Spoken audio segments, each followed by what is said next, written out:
You've got the formal introduction and background in your program, and our debate format is really semi-formal, and I think our attitude will be a little bit relaxed as well.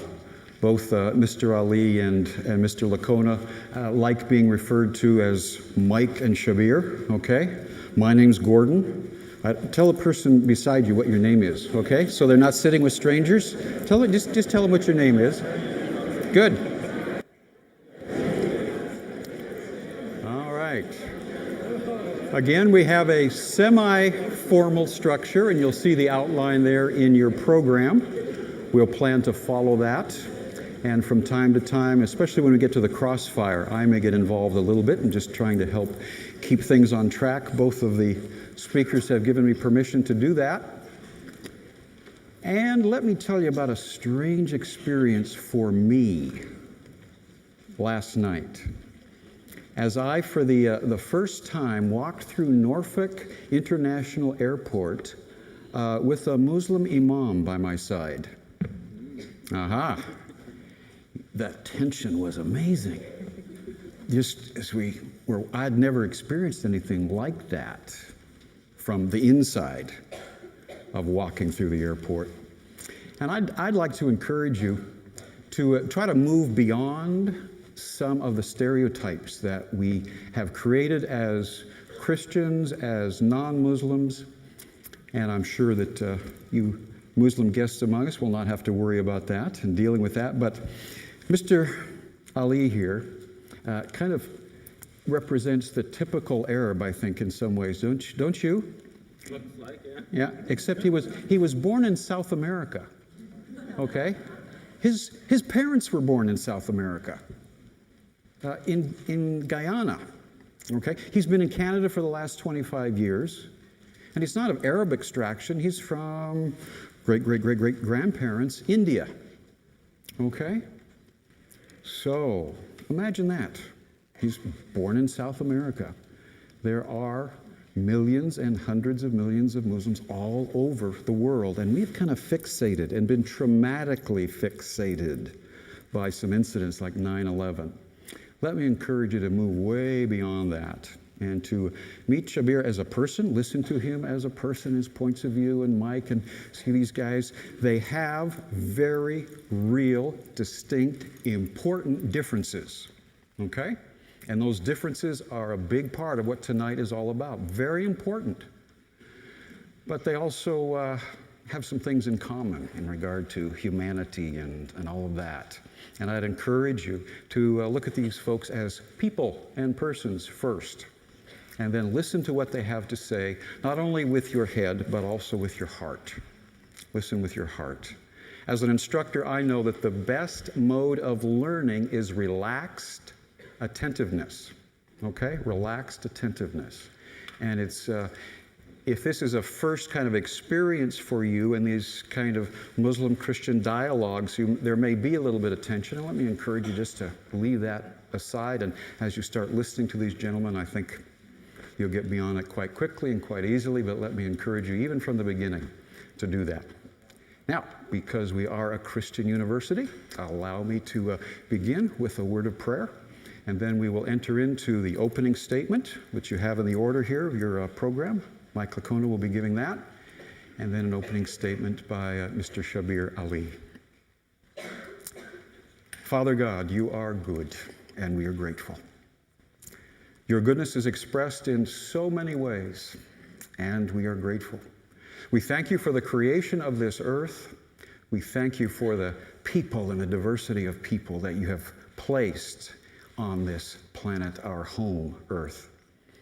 But Father, as we consider your truths and your revelation, as we consider faith and obedience to you, I ask that your Spirit will draw us into truth, will lead us, will illumine our hearts, our minds, and our spirits. And may we listen with all of who we are, not only to each other, but to you. For this I pray, in Christ's powerful name. Amen. Mike, I guess you're up first.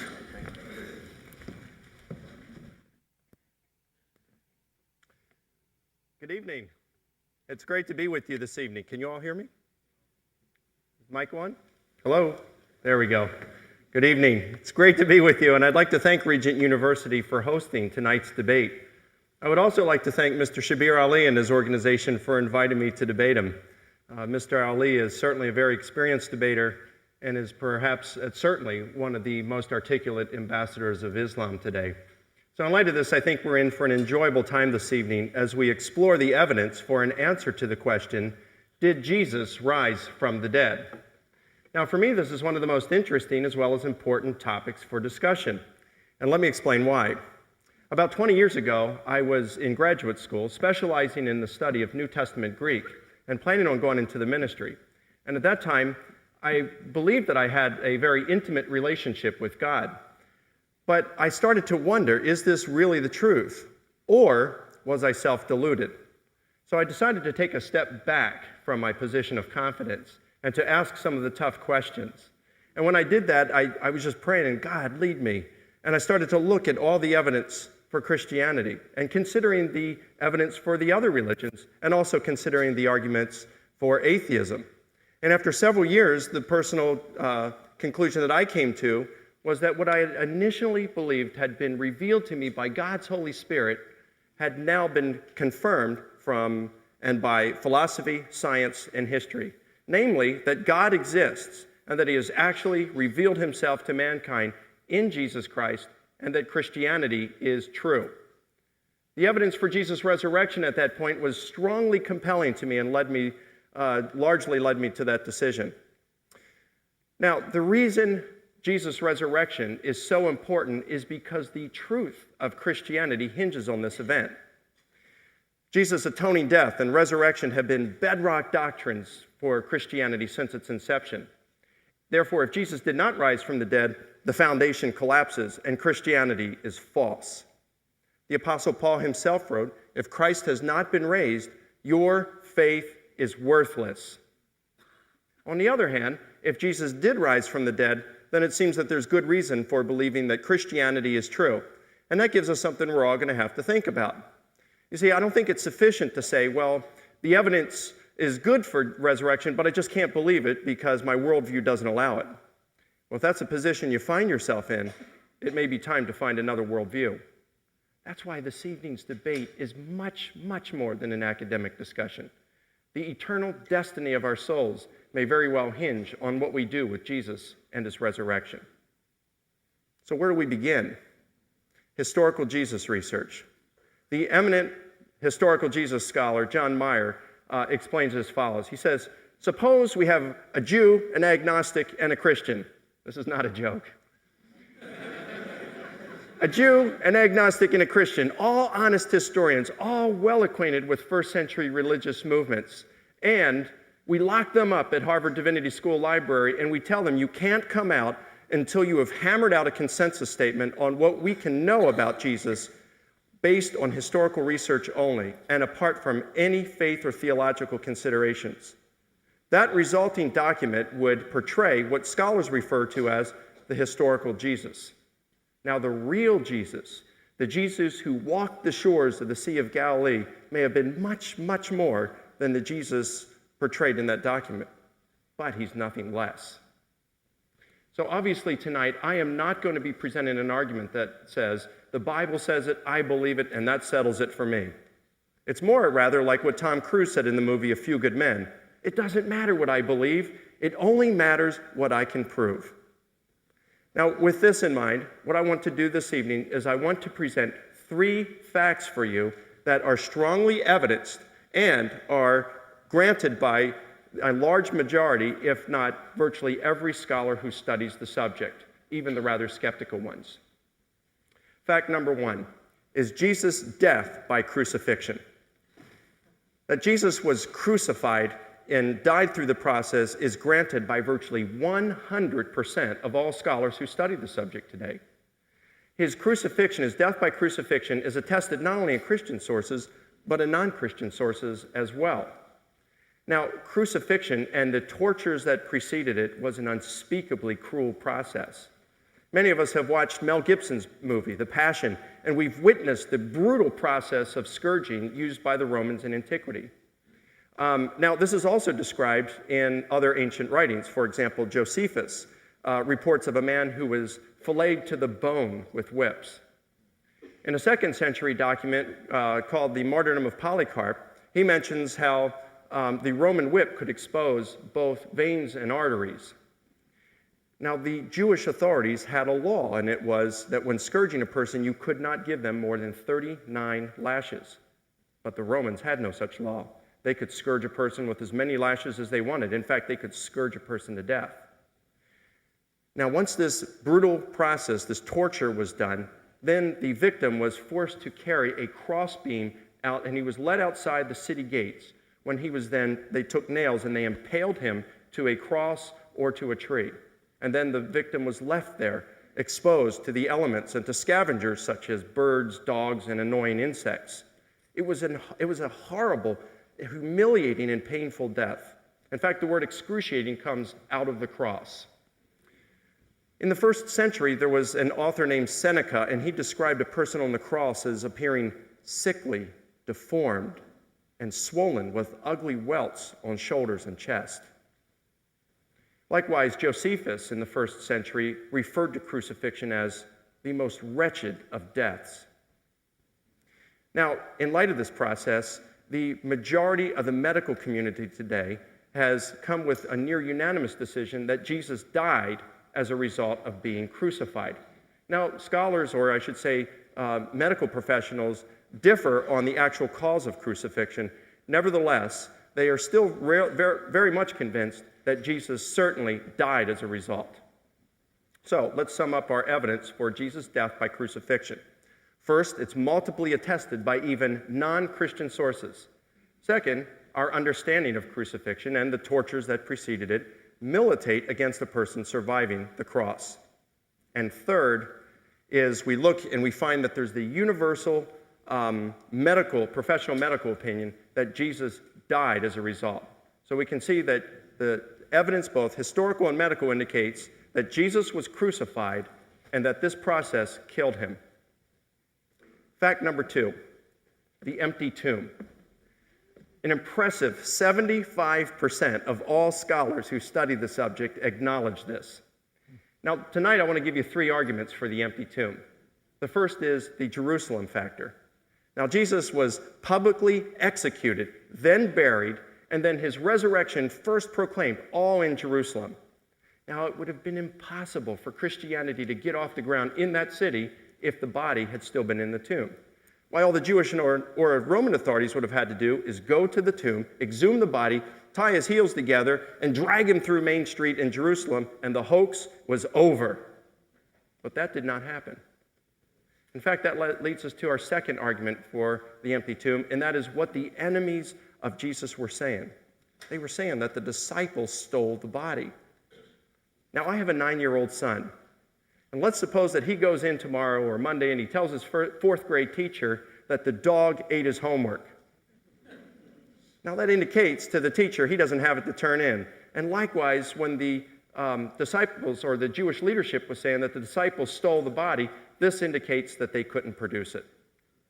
Leads us through our third argument for the empty tomb, and that is the concept of resurrection.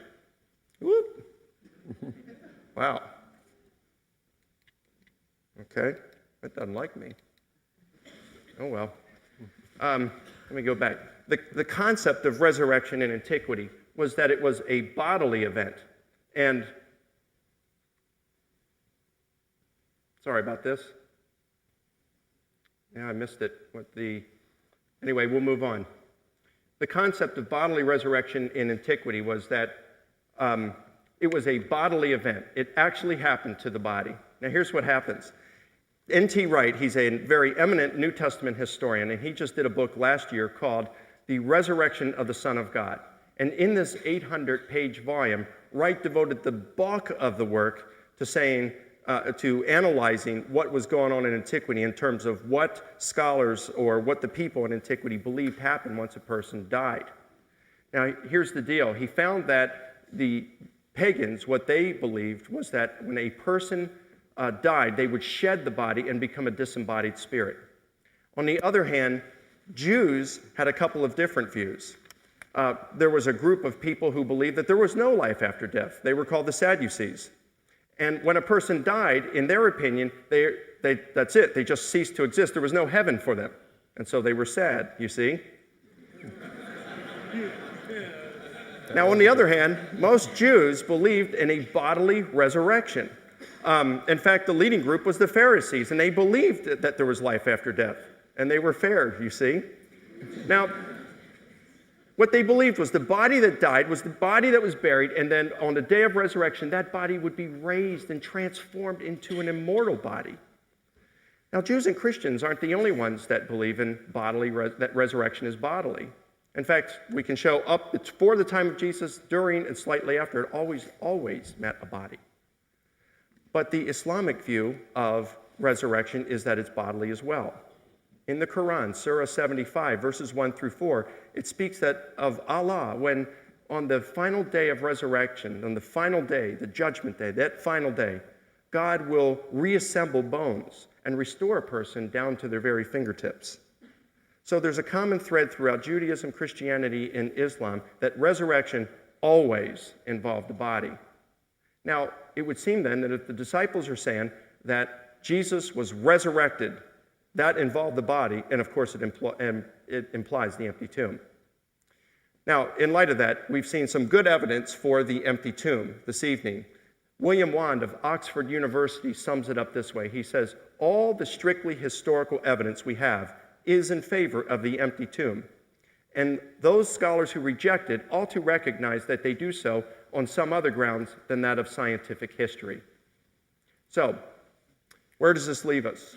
Number one, we've seen that Jesus was crucified and that the process killed him. Number two, we've seen the empty tomb.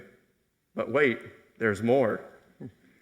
Fact number three, on a number of occasions, we see that the disciples of Jesus believed that he had been resurrected and had appeared to them. And not only was this disciples, but it was the foes of Jesus as well. Let's deal with the first group, and that would have to do with the friends of Jesus, his disciples. This is testified by eyewitnesses who knew the disciples, namely Paul and Clement of Rome. These, again, they knew the disciples, and they were saying that the disciples were claiming that Jesus had risen from the dead. In addition, there is early oral tradition referred to as kerygma. It comes from the Greek word kerugma, which means the official and formal preaching of the disciples. And when we look at this, we find that the kerygma refers to resurrection. In fact, let me give you the primary example. It's found in 1 Corinthians chapter 15, verses 3 through 7, in what scholars have identified as a creed. Now, in this creed, it says that Christ died for our sins according to the Scriptures, and that he was buried, and that he was raised on the third day according to the Scriptures. Then he appeared to Peter, then to the 12. After that, he appeared to more than 500 at one time, most of whom are still alive, but some have died. Then he appeared to James, then to all of the apostles. And then after that, Paul says he adds his own name to that list. Now, I wish I had time to get into how scholars and why they date this to within 5 years of the crucifixion and trace it to the disciples themselves. I don't have time, but if Mr. Ali would like to challenge this finding of the majority of scholars, I'd be happy to deal with it in the remainder of our debate this evening. In the meantime, we can conclude that the disciples were claiming that Jesus had been resurrected and had appeared to them. But we can go further. No less than 7 sources in antiquity attest that they were willing to suffer and die for those convictions that Jesus had been resurrected. Now, I'm not saying, and I want to be clear on this, I am not saying that this proves that Jesus rose. Because certainly people of other religious beliefs, and even non-religious beliefs like communism, they are willing to suffer and die for their convictions. However, we wouldn't accuse people who suffer and die for their convictions for dying for a known lie. And thus, we can show that the disciples were not only claiming that Jesus had been risen, but they really believed it. Liars make poor martyrs. That brings us to our second group of people, and that is the foes of Jesus. I want to look at right now one of the major foes, and that is Paul. Now, the record states that Paul was a persecutor of the church. He was arresting, beating, consenting to the deaths of Christians, and then he converted to one because he claimed that he experienced a post-resurrection appearance of Jesus, and it totally transformed his life. This testimony is documented not only by Paul himself, but confirmed by Acts, and also further corroborated by a very early oral tradition that said, "He who persecuted the church now promotes the faith he once sought to destroy." So we have both early, eyewitness, and multiple testimonies to this fact. Folks, this is the kind of data historians drool over.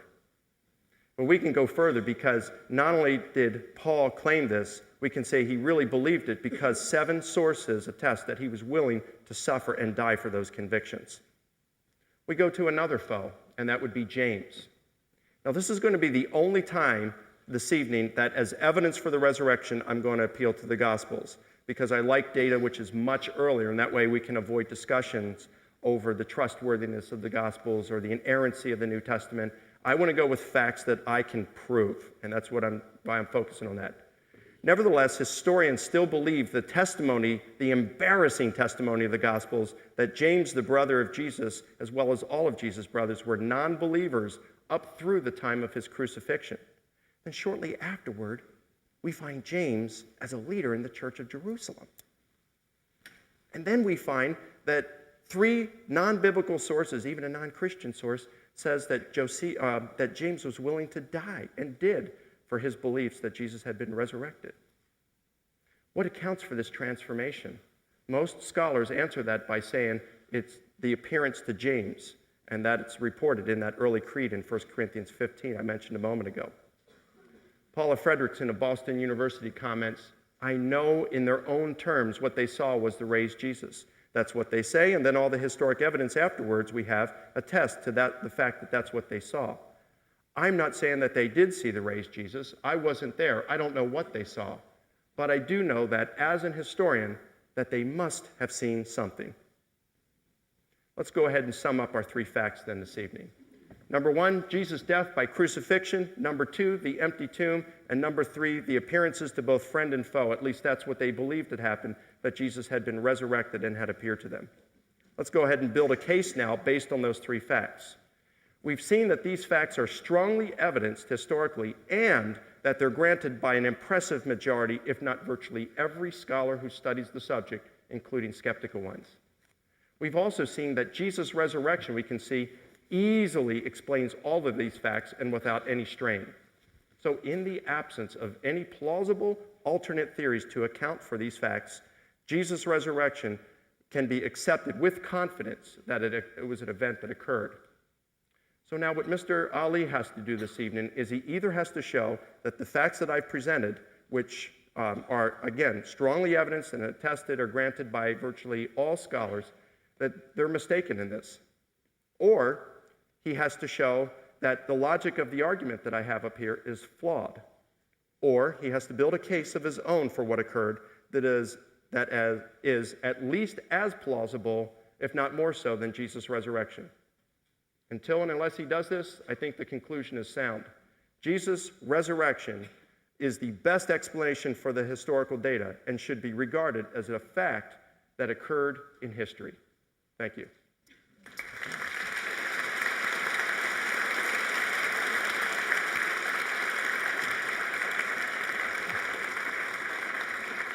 Thank you, Mike. Shabir.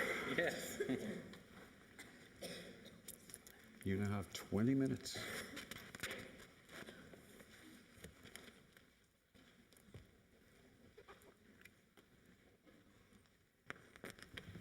You can speak from anywhere. Right? Yes, indeed. You are welcome. Such as right here. How is that? Fine. Hi. Thank you very much for giving me the opportunity to speak before you. I want to thank you, Gordon, for giving me this chance. Mike, thank you very much.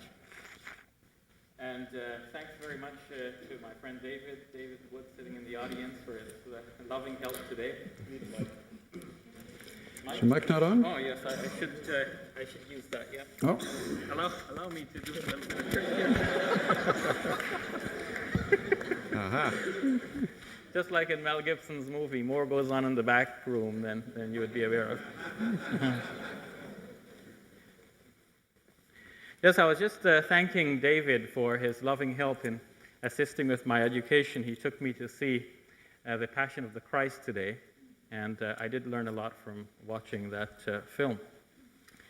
Now, the task before me is to explain where I stand on this as a Muslim, and I want to begin there, to explain why I have not found the evidence for the resurrection to be persuasive. And I think the first point I want to make is that I am a Muslim. Gordon, you got it right in referring back to 9/11. In fact, after 9/11, I became more aware not only that I'm a Muslim, but I'm a Canadian, how Canadian I am. Because I saw my religion being hijacked on 9/11, and then persons like myself had to come up and pick up the pieces and to explain who we are as Canadians and as Muslims. And not only did I realize that I have a job to do as a Muslim, but also I realized that I have a job to do as a Canadian and as a Canadian Muslim. And that job involves building bridges of understanding with other people. And it is in this spirit that I went out to see the Passion of the Christ today, because I do want to understand more of the faiths of my neighbors. But the fact that I'm a Muslim is what most is relevant to our discussion here tonight.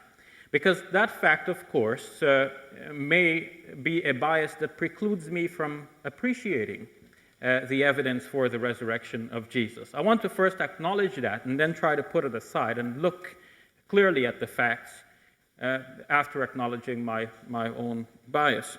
Now, the fact that I'm a Muslim has trained me to not appreciate the need for the cross, because in Islam we are taught that God forgives, and he forgives without demanding the price of sin to be paid, except in certain circumstances. There are occasions in Islamic law where one might perform a sacrifice, or one might give charity as a compensation for certain wrongs done. Or if one has wronged someone else, one is required, in addition to seeking forgiveness from God, to also repair the harm done to others, to the best of one's ability in doing that. But never in Islam do we understand that someone else might possibly, conceivably, pay for our sins. In fact, we would find it to be objectionable if such a thing were to happen. At least on the human scale, I think all human beings subscribe to the idea that it would be wrong to let an innocent person pay for the sins of the guilty. Or, if such a thing were done, if someone else paid, then there would be no forgiveness. Forgiveness means really that no one pays for your sins. Now, having been brought up as a Muslim on these beliefs, it became not easy for me to appreciate the significance of the cross that I see is placed on it in Christianity. Second, in Islam, and Mike has alluded to this in his presentation, there is a different conception of what happened regarding the crucifixion of Jesus. The crucial verse is in chapter 4, verse number 157, where it says, "Ma qataluhu wa ma salabuhu walakin shubbiha lahum." I'm giving you the original language, just like Mel Gibson would.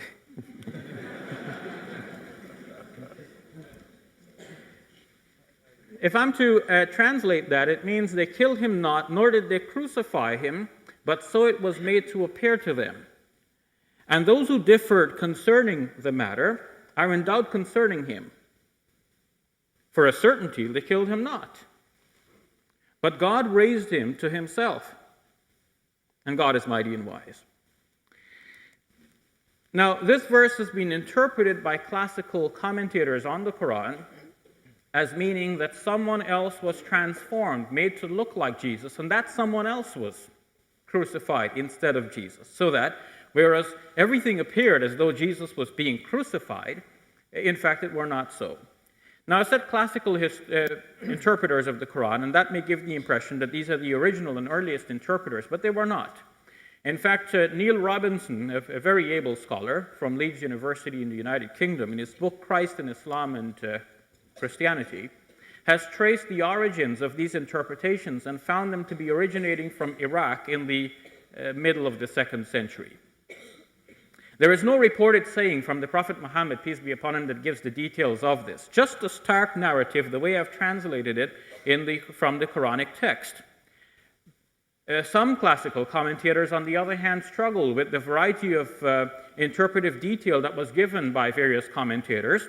And the best summation of that I have found to be in the Tafsir al-Kabir, the big tafsir, the big commentary, by the pride of the faith, Al-Razi.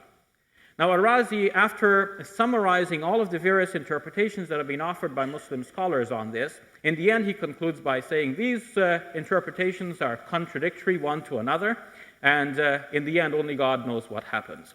And I think that is the best Muslim position regarding what happened at the crucifixion. Now, if we were to retrace our steps and find out where all these varied interpretations came from, where did Muslim scholars get the idea that someone else was made to look like Jesus and crucified instead? These came from a variety of sources, including informers from people of other faiths in the area. There were some early Christian groups, not the earliest, mind you, from the 2nd century of Christianity forward. There were Gnostics who believed that someone else was made to look like Jesus. In the Mel Gibson movie, we saw Simon of Cyrene carrying the cross along with Jesus. And some had believed that Simon was in fact transformed to look like Jesus and was crucified instead of Jesus.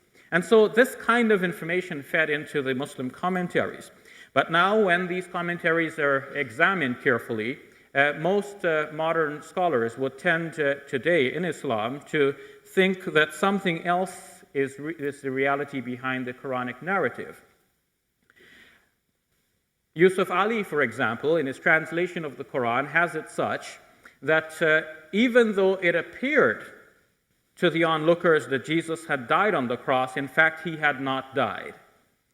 Further to that, we have Muhammad Asad in the Message of the Quran, again a translation and commentary on the Quran, well rooted in the traditional tafsirs, saying also that the stories which grew up within Muslim tradition to say that someone else was put on the cross instead of Jesus is not necessarily what the Quran implies.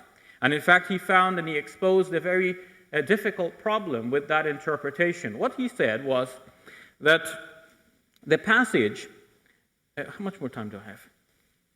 Any indication?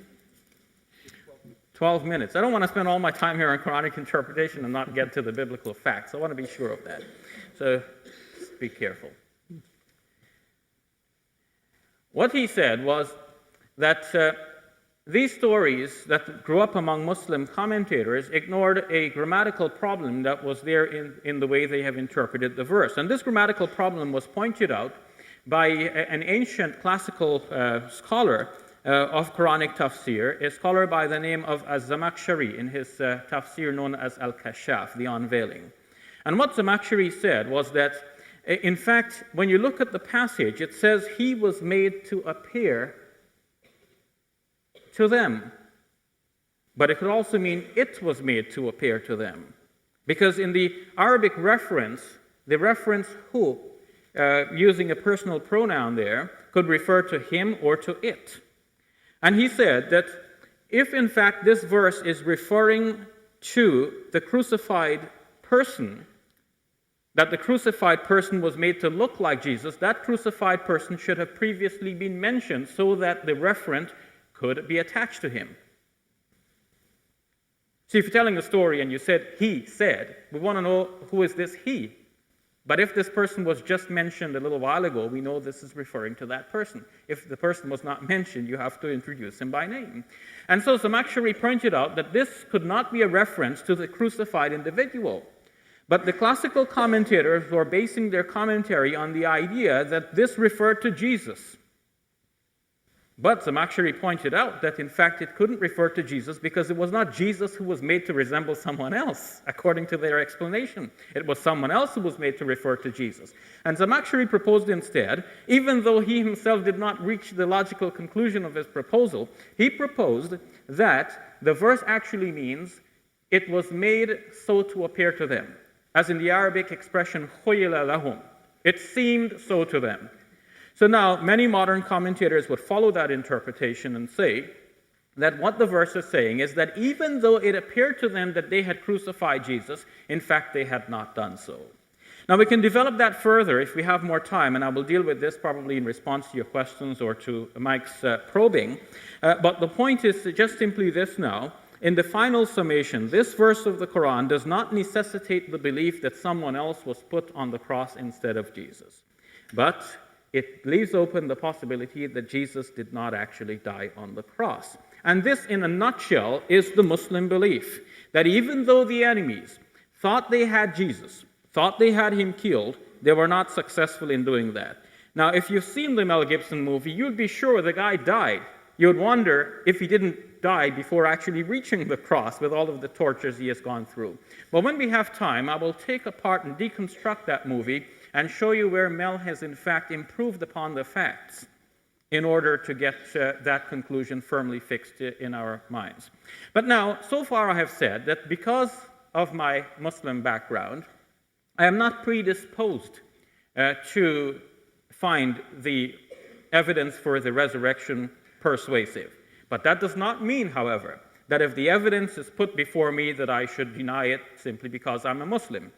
I think myself to be a reasonable individual. I study, I read these books, and I try to find out what Christian scholars have said about the resurrection, what proof they have offered.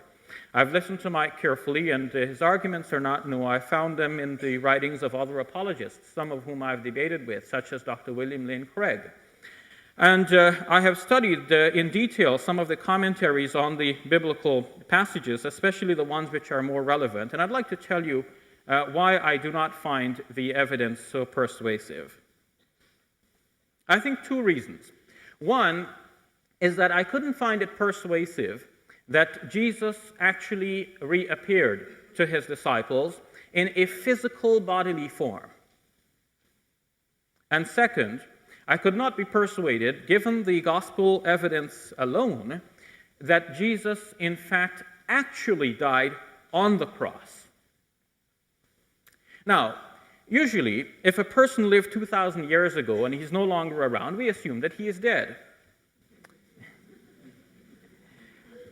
But if someone comes and tells us that a certain person who was executed 2,000 years ago was actually seen alive a few days later, we'll be asking two questions as reasonable individuals.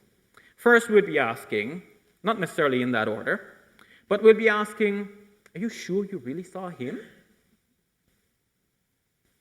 And the second thing we'll be asking is, I have to check my mics.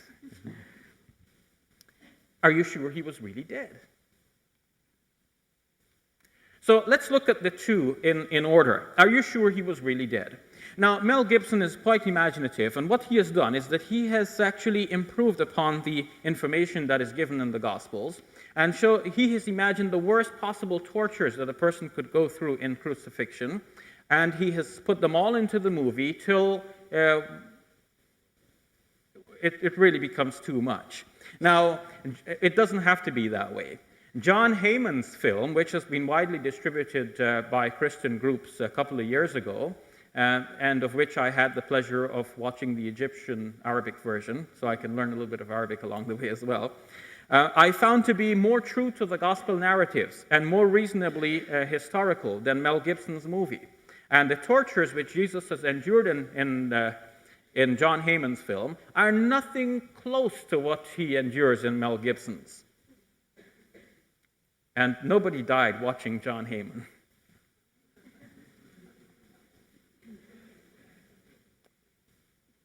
Now, scholars who have combed the narratives in the Gospels have tried to understand what caused Jesus' death.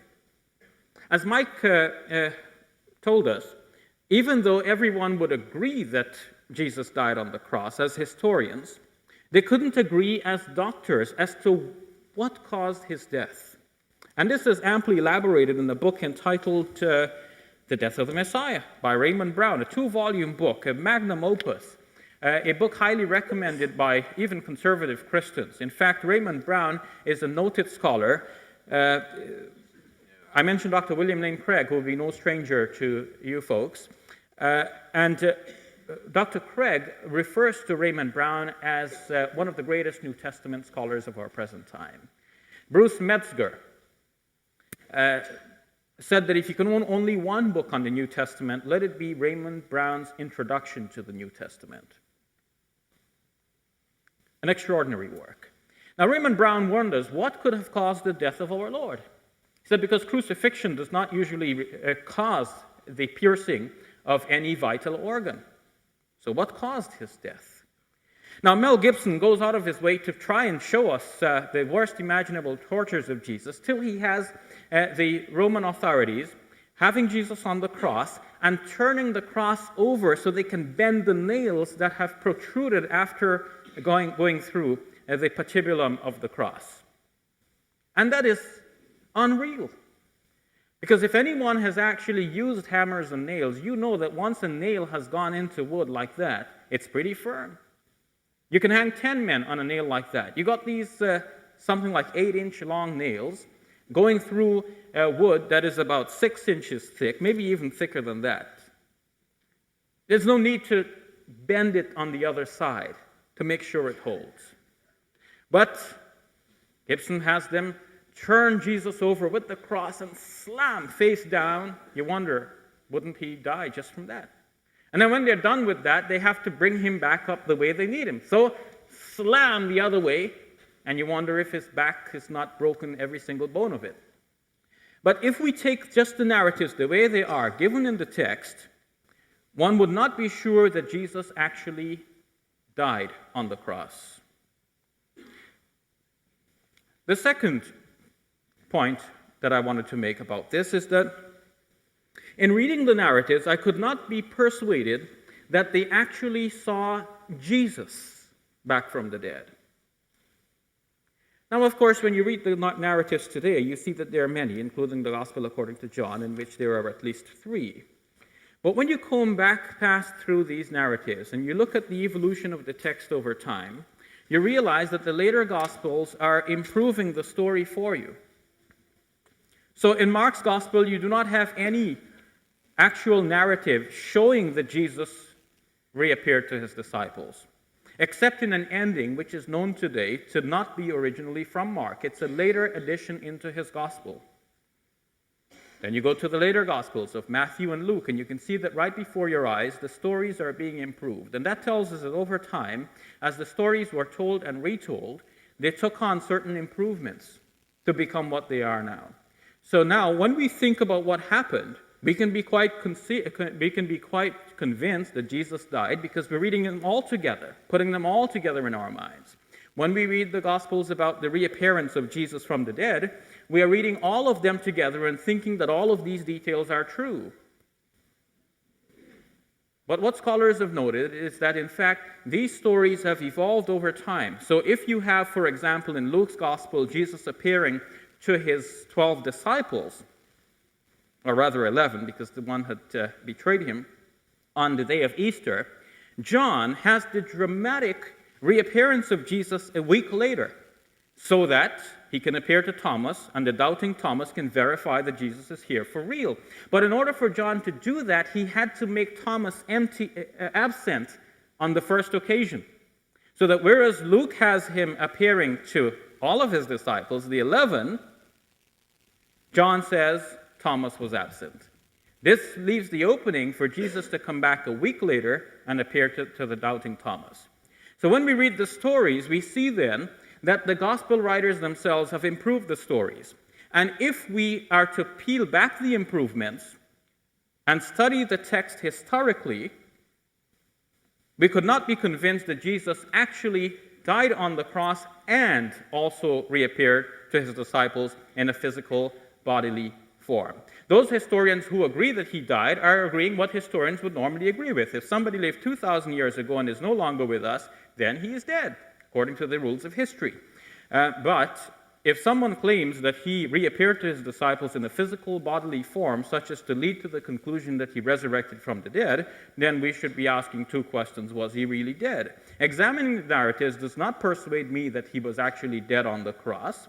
And second, examining the narratives, peeling back the later layers of improvements, does not persuade me that he actually reappeared to his disciples in a physical bodily form.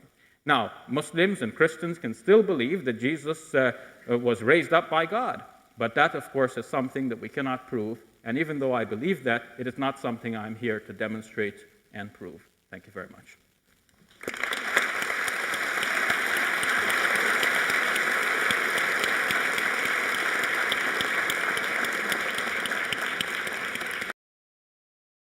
As we mentioned earlier, we're not doing a formal debate, and we're going to enter into something that's somewhat creative in regards to debate.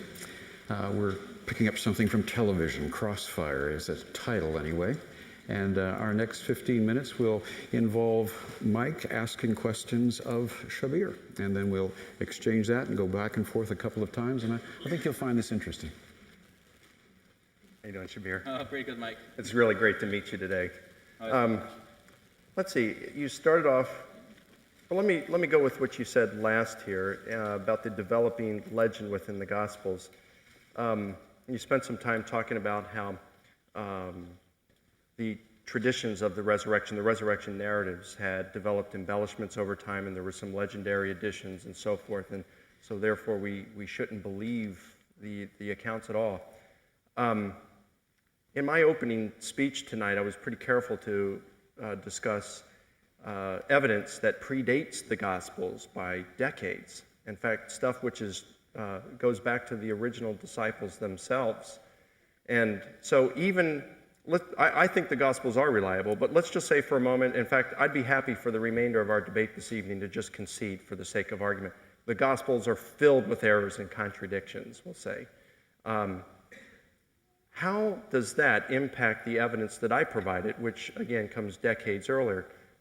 I mean, it seems to me that what happened is you're assaulting this hill and you're throwing grenades and we're seeing explosions, but I'm on this other hill and I'm saying, what's he doing over there? My army's on this hill. And how would you respond to that? Well, the evidence which you have cited showing that there was an early acknowledgement that Jesus reappeared to his disciples is not something that historians deny, or that what I have presented denies. You have evidence that there was a blossoming Christian faith. People believe that Jesus is alive. Muslims believe that Jesus is alive. But the belief that someone is alive and in heaven with God does not necessitate his bodily resurrection. In the Gospels themselves, you have it that Jesus proclaims that Abraham and Moses are alive. They're alive with God. But the belief that they're alive does not necessitate their bodily resurrection. So it is quite possible that the disciples of Jesus, witnessing the crucifixion event, later on came to the conclusion, for whatever reason, that God raised Jesus from the dead. And that conclusion does not necessitate finding his tomb empty and knowing that he physically, bodily resurrected from the dead. It is just a faith expression of the closeness that Jesus had with God and the conviction of his disciples that God did not leave Jesus alone to suffer in this horrible way. I think I'd have to take issue with that, because when we go back to the earliest tradition, like, for example, the creeds, there's several of them peppered throughout the New Testament, but let's just, we talked about 1 Corinthians 15, that he died, and that he was raised, and that he appeared. In Romans chapter 1, verses 3 and 4, and the majority of scholars acknowledge that we have an actual early formula or oral tradition there. It says that he was declared the Son of God with power by the Spirit of holiness through his resurrection from the dead. So in the various early traditions, in fact, that would predate Paul, that predates everything, those references. There are, I counted, 3 creeds themselves within the New Testament that would predate Paul and go back to within just a few years. In fact, James D.G. Dunn says that the creed in 1 Corinthians 15 dates to within months of the crucifixion. So we have very early, and goes back to the disciples. Paul himself mentions resurrection or rise from the dead on 30 occasions. So we have a total of 33 references in the New Testament, very early, predating the Gospels, and a number of those predating even Paul, that talks about Jesus being dead and raised, or resurrection. And of course, as I mentioned, the concept of resurrection, the body that was buried is the same body that's raised and was transformed into an immortal body. And the testimony of the disciples is that's the body that appeared to them. Well, I think you have to be aware that the creeds that you're referring to have been identified by scholars combing the New Testament, looking at the writings of Paul. They look at Romans, as you've mentioned. They look at 1 Corinthians. You didn't mention Philippians, but it's there in the back of your mind as another one of the kerygmas that scholars have identified as early statements of faith. But notice that Paul does not say where he got these from. And Paul, in adding his own adding himself to the list of people to whom Jesus appeared, is adding to that list a person to whom Jesus appeared somehow spiritually.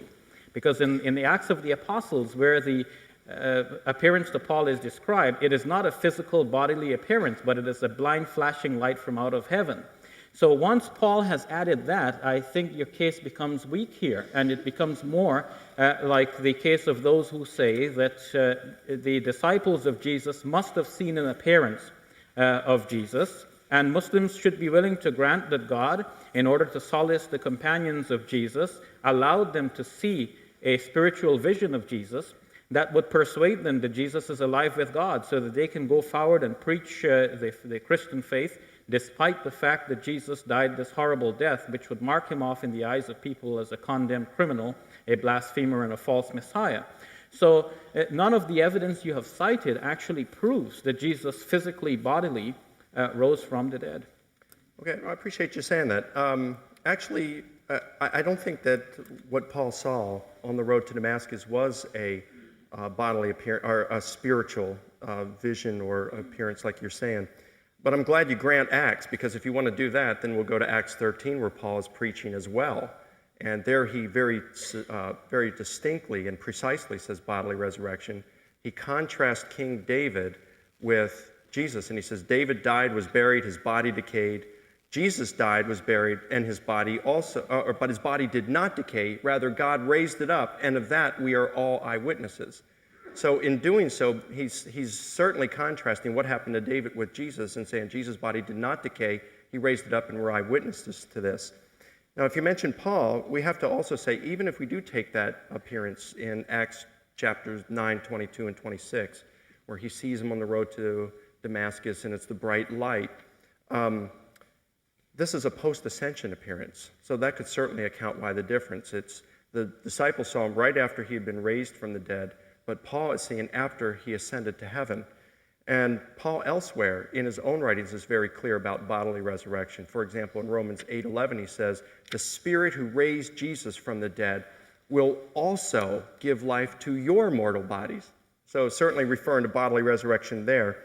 And then you have Colossians 2:9, where it says, in Christ all the fullness of deity dwells in bodily form, and he's using the present tense, and of course this is after post-ascension, so Paul's view is still that Jesus is in a body. There's numerous references like this, so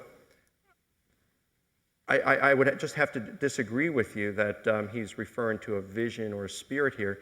And then in terms of where he got the information from, in Galatians chapter 1, verse 18 and 19, he says that 3 years after his conversion, which would have been about 5 years after the crucifixion, he goes up to Jerusalem to meet with the disciples, and he meets with Peter. He says, I met with Peter, and the Greek word used there is hysteresis, from which we get the English word history. And the word would mean that he went up and he did this historical investigation. He was asking for history of Jesus from Peter. And many scholars believe that this is at the point where Paul received this creed in 1 Corinthians 15 and all this, because he was asking a history of Jesus, and that's where he would have received the information from.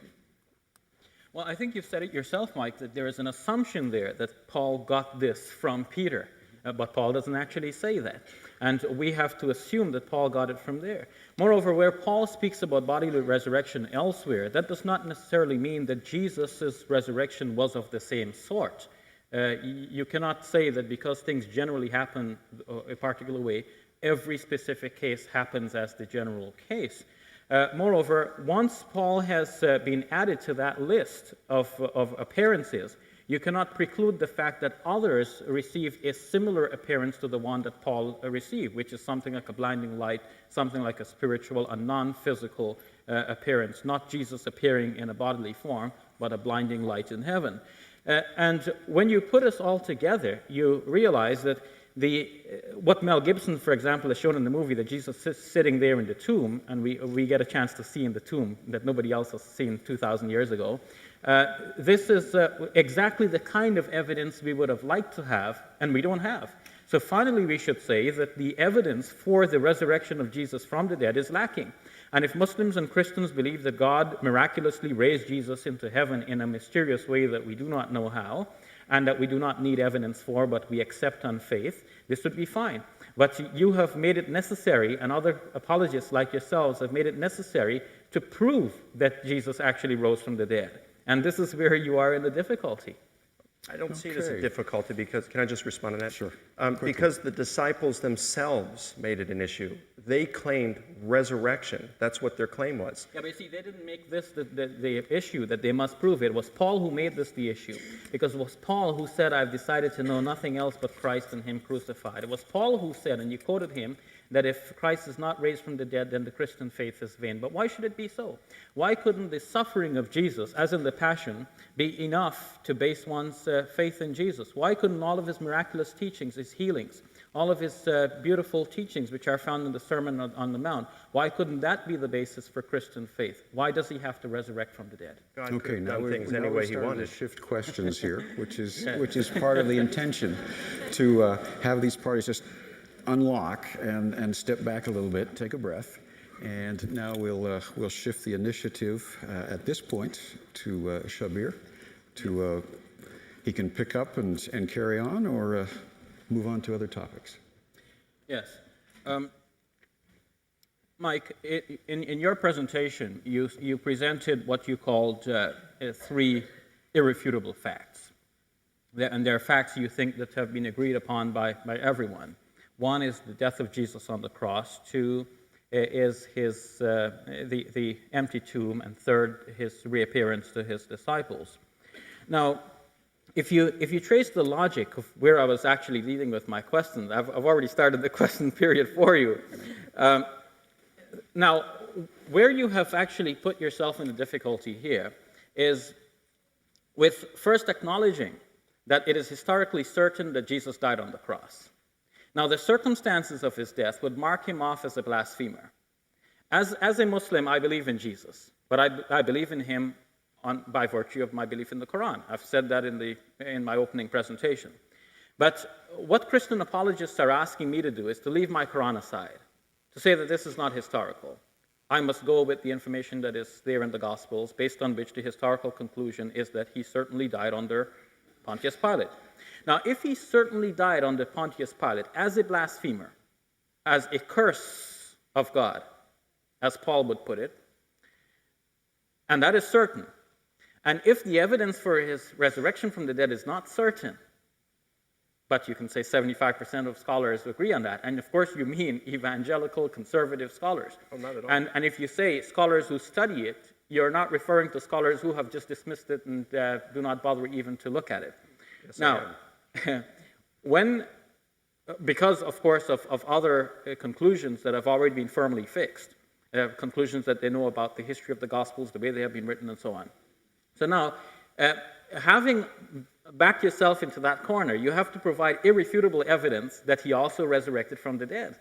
And that is the evidence which you do not have, because you have Gospels which have been evolved over time. The earliest gospel, the gospel according to Mark, does not have the ending which we would love to see, Jesus reappearing to His disciples. Somebody had to fix that in later on. You have the later improvements that I've spoken about. How do you respond to that? Well, as far as the irrefutable evidence, that is a tall burden of proof right there. I don't think we can do that for anything. I mean, we can't prove anything with 100% certainty.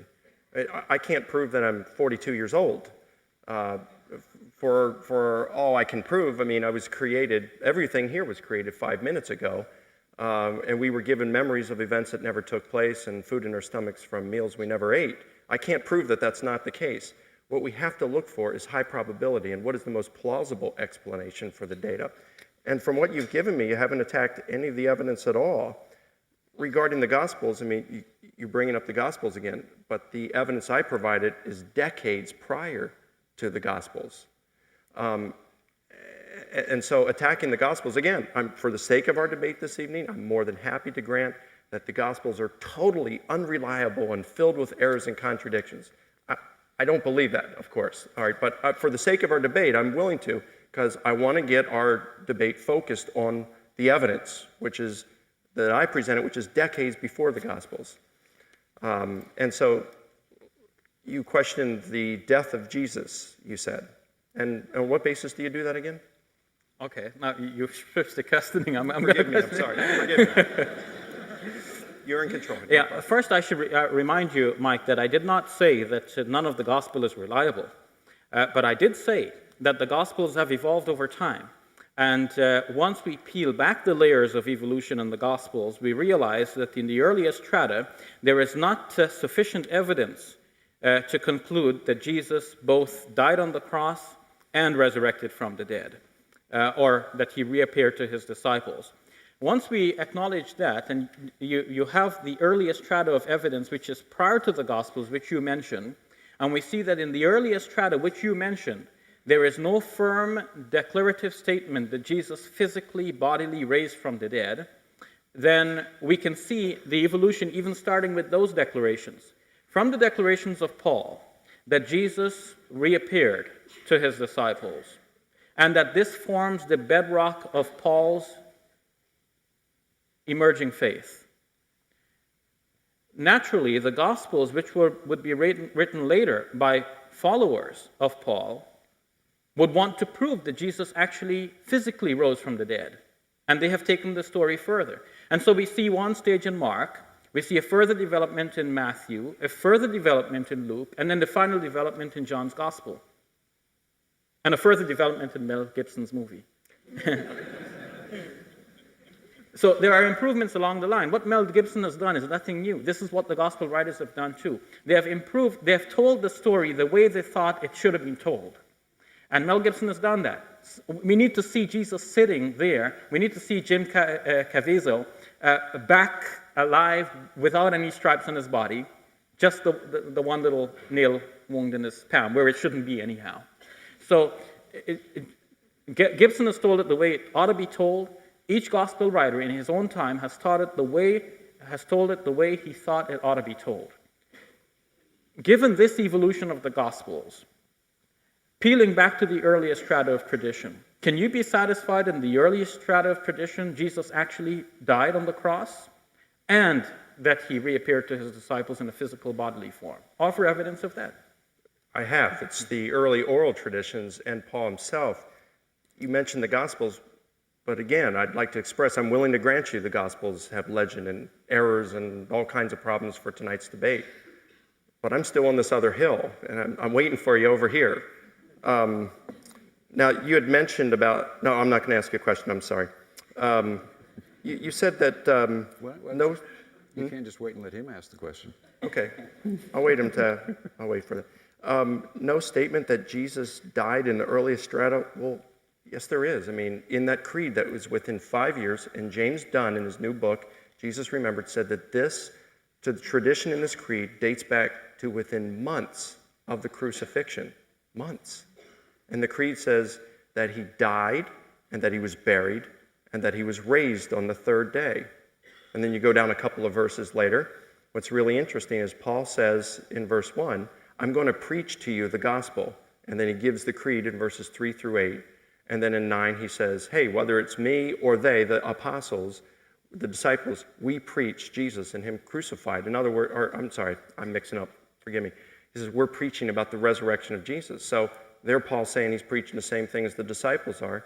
You go down a few more verses, I think it's verse 14, and he calls this kerygma. In other words, he's identifying it as the formal and official preaching of the disciples. So, I mean, this is very early tradition. And then we have Paul again. He mentions resurrection or dead and raised 30 times in his writings. And then you've also got the creed in Romans chapter 1, verse 3 and 4 that talks about declared the Son of God with power by his resurrection from the dead. So resurrection is in the earliest strata. There is nothing earlier.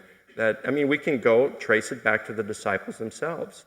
So you could say that they're mistaken, perhaps, or, I'll let you raise the theory there. But they interpreted their experiences as being resurrection, which means they understood Jesus of dying. They understood that the body that died was the body that was raised and appeared to them. And so therefore the tomb was empty. Yes, I can see that you feel that I'm not really dealing with your points, but in fact, if you listen carefully, I have been dealing with your points all of the time, because look, you have said fact number one, that Jesus died on the cross, and I'm saying the earliest strata of tradition cannot convince you that Jesus actually died on the cross. Now it's for you to respond to this, but let me lay them all out. First, notice in Mark's gospel that Pilate has a doubt that Jesus actually died, and for good reason, because crucifixion usually took several days to kill a person, and in Mark's gospel, Jesus was only on the cross for a few hours. And all of the beatings that are there in Gibson's movie are just imagination, because Mark does not give you any of those details. It is true that some such beating could have been possible for a crucified victim in the Roman world, but notice also that Pilate was sympathetic towards Jesus. He found him innocent and sought to release him, but he was pressured into agreeing to have Jesus crucified beyond his will.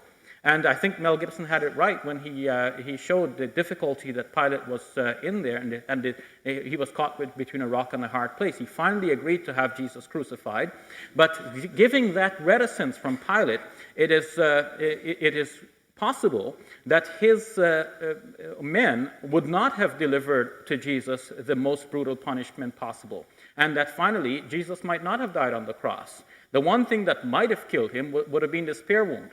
But that is mentioned only in the Gospel according to John. That is the last of the four Gospels, remember, and that represents the last strata of evolution among the Gospels. And if that spear wound was delivered, you would be sure that all of the Gospel writers would mention it, because it's such a pertinent fact that would finally prove that Jesus died, or at least give strong evidence for that case, and they do not mention it. The scholars think today that this is an imaginative detail added by John's Gospel in order to prove against the Docetists that Jesus was actually flesh and blood, because we have here the blood and water proving that he is actually real flesh and blood. He's not here as a spirit on the cross, as some Docetists believe. And so we have, within the earliest strata, no firm evidence that Jesus actually died on the cross. So I've dealt with you fact number one. About the empty tomb. Now historians... I'm sorry, can I get a moment to respond to that? Yeah, absolutely. Okay. Yes. You're still dealing with the Gospels.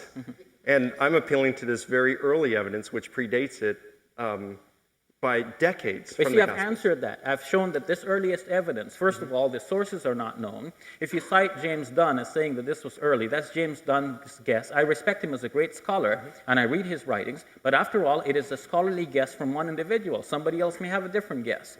And Just that name me charisma, any scholars yes? just name me any New Testament historians, okay? And as you know, in New Testament historians, it's largely critical. Many non-Christians, many non-believers, many atheists are in that discipline.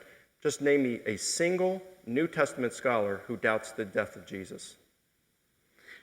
Notice that I have acknowledged previously that all historians, you can include New Testament scholars, except for Muslims, would agree that Jesus died on the cross. Because it is an assumption that somebody who lived 2,000 years ago and is no longer alive is dead. But that's not why New Testament scholars are concluding that.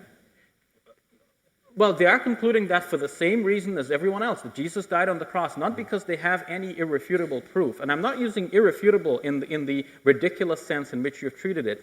You see, you have firm evidence that Jesus was on the cross and died on the cross. You've said so yourself. Everyone agrees on that. Now, do you have firm evidence that he resurrected from the dead? If someone claims that he resurrected from the dead, then we'd be wondering, did you really see him? And did he really die after all? So it is in the light of the later claim that I'm asking, did he really die on the cross? Show me the evidence that he actually died on the cross. What fatal wound killed him on the cross? Okay. And I've named Raymond Brown, who has gone through a long discussion on this, and finally, he cannot conclude what would have killed him. Of course, if you took him down and you buried him under 6 feet of dirt, he would have died. But that's not what happened to him.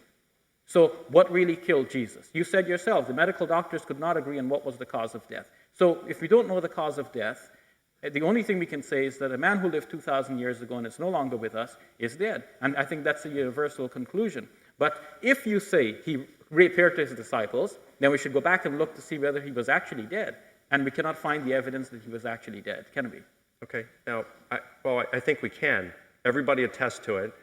our understanding of crucifixion militates against it, and medically the doctors are saying he died. But I do want to comment on Brown, because you mentioned about the spear wound in Brown, and that's correct. John does mention it, but John's the only one who mentions nails for crucifixion. It's not even in a crucifixion scene. He mentions that to Thomas, you see the nail wounds. He's the only one that mentions the crucifixion, or the breaking of legs.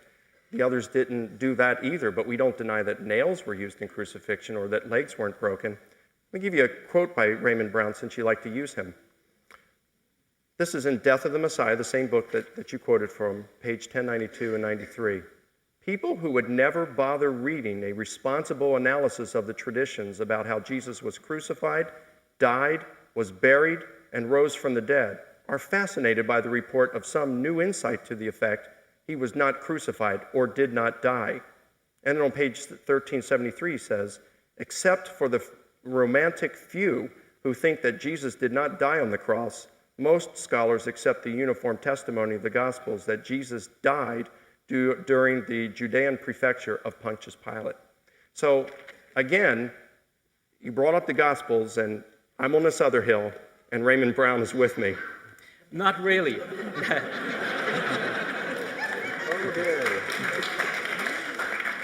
Not really, because if you read Raymond Brown carefully from the page that you quoted, and I've read it myself as well, that's from the section in which he's dealing with fanciful, imaginative scenarios, whereas, for example, the Ahmadiyyas have claimed that Jesus walked all the way to Kashmir and he died and buried there. Or recently there was an Australian lady, Fearing, who claimed that Jesus came back and he was still alive and he got married to Mary Magdalene. Right. Brown was responding to this kind of imaginative detail. But Brown himself, in the section, if you've read it, dealing with the physiological cause of Christ's death, gives a different picture. In the end, he looks at the kinds of medical examinations that have been done now post-mortem, thousands of years after the fact, and he dismisses them because he says that the details that are given by the gospel writers should not be taken as actual physical details that occurred, but they are due to a number of factors, including imaginative detail added by the evangelists themselves. And you mentioned some of them. Yes, they're only in the gospel according to John. Not to deny that nails were used in crucifixion, but to say that Jesus was actually nailed to the cross, this is something that the gospel writers wrote because they thought that is how you tell about a crucifixion.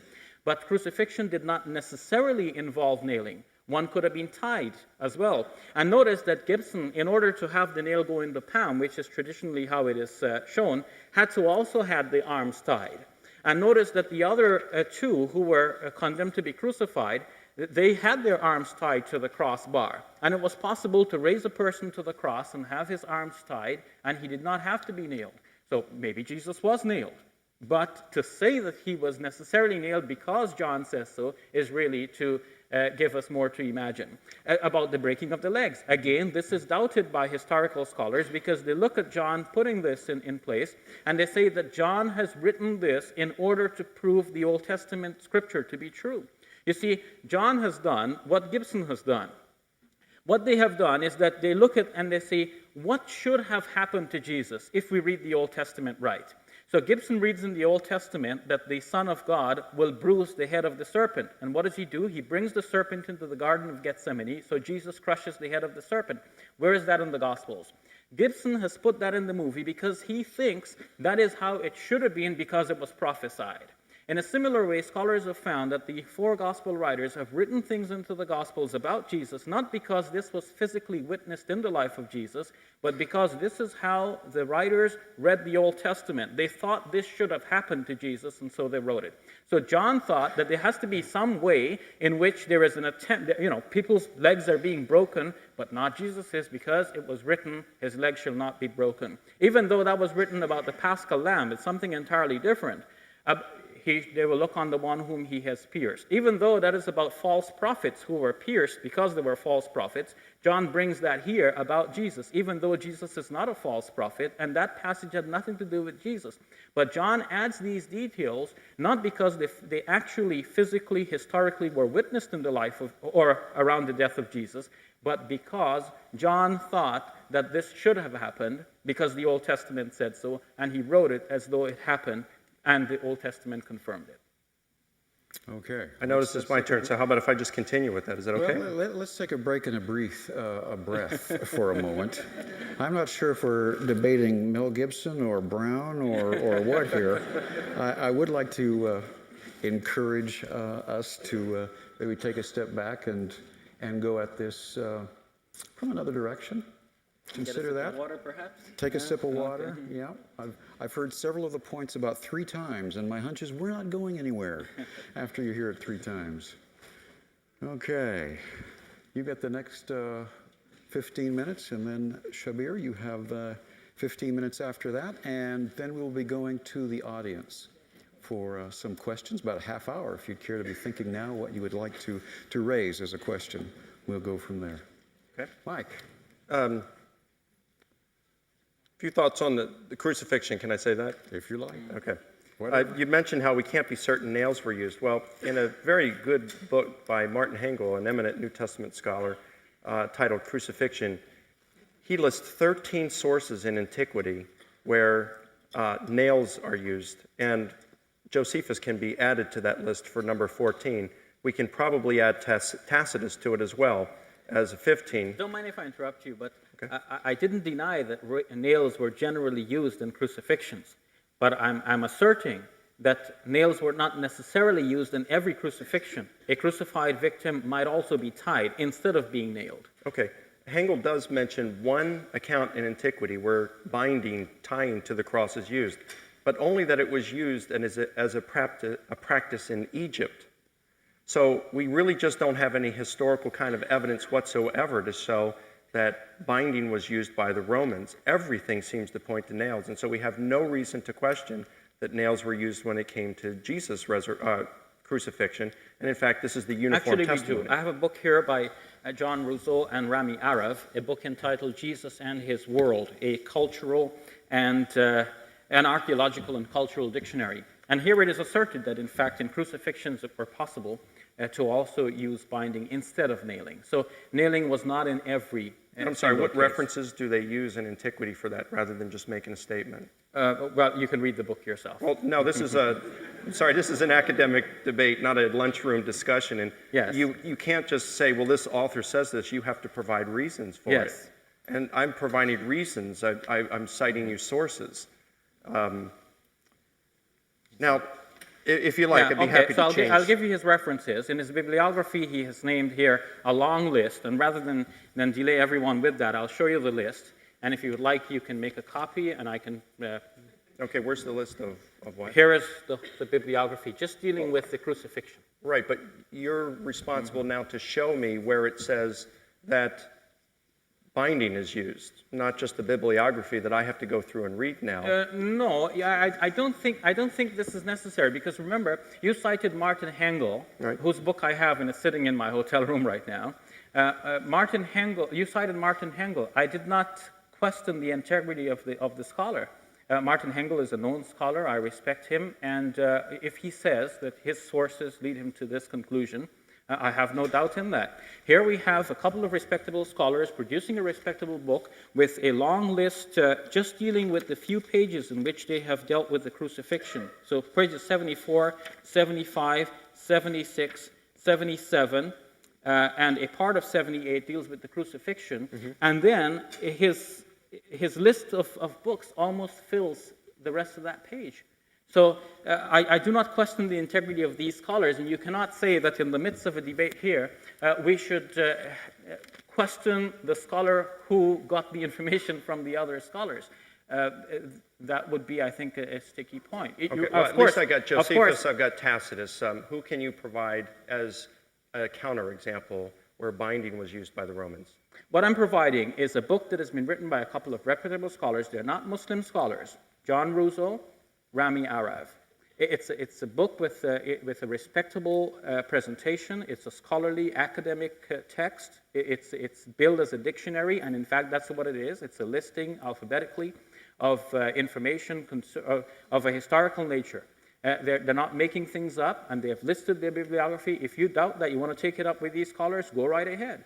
But you cannot here insist that that information is wrong without having proper proof yourself. You see, an expert witness by himself is a proof for a point.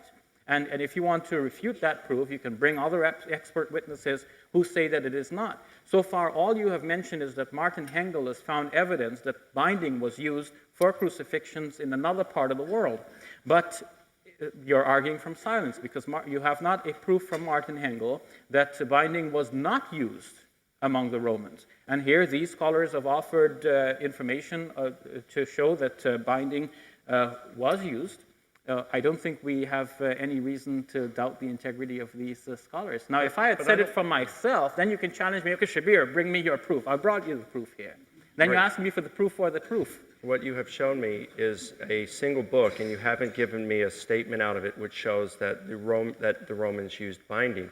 Hengel in his book does provide 13 sources where the Romans used nails. Yes. And like I said, we can add Josephus to that. We can probably add Tacitus to it because he says that Christians were affixed to crosses, the Latin term affixed, and then they were set ablaze on fire, and they wouldn't use binding or else the ropes would burn. So nails make more sense there. If we take Tacitus there, well, then that would be an additional source and bring it up to 15. Yeah, but you see, notice that you're arguing from silence because saying that nails were used does not deny that for some other victims, ropes were used.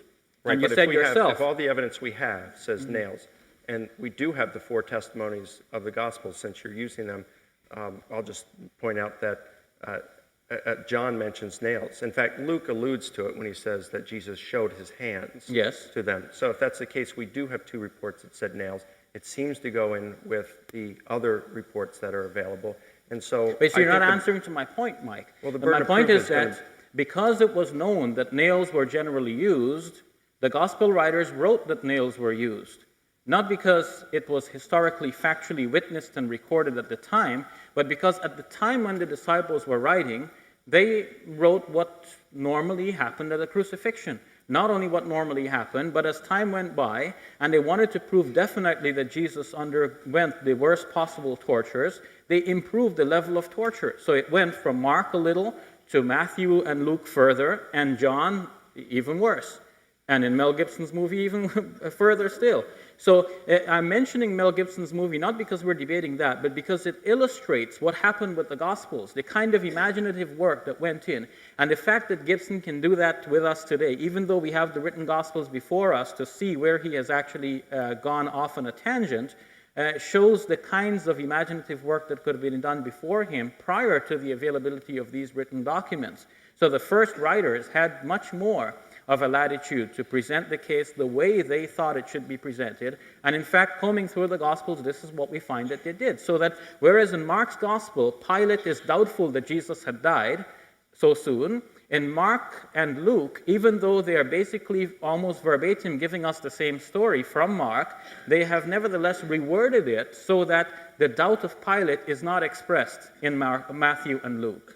And Raymond Brown says that possibly the reason why Matthew and Luke reworded it such is so that their readers should not also doubt, like Pilate, as to whether or not Jesus had actually died. And I think that reminds me of the Quranic point, that those who differed concerning him were in doubt as to what happened, as to the matter. They were not sure that they actually killed him, and for certainly they killed him not.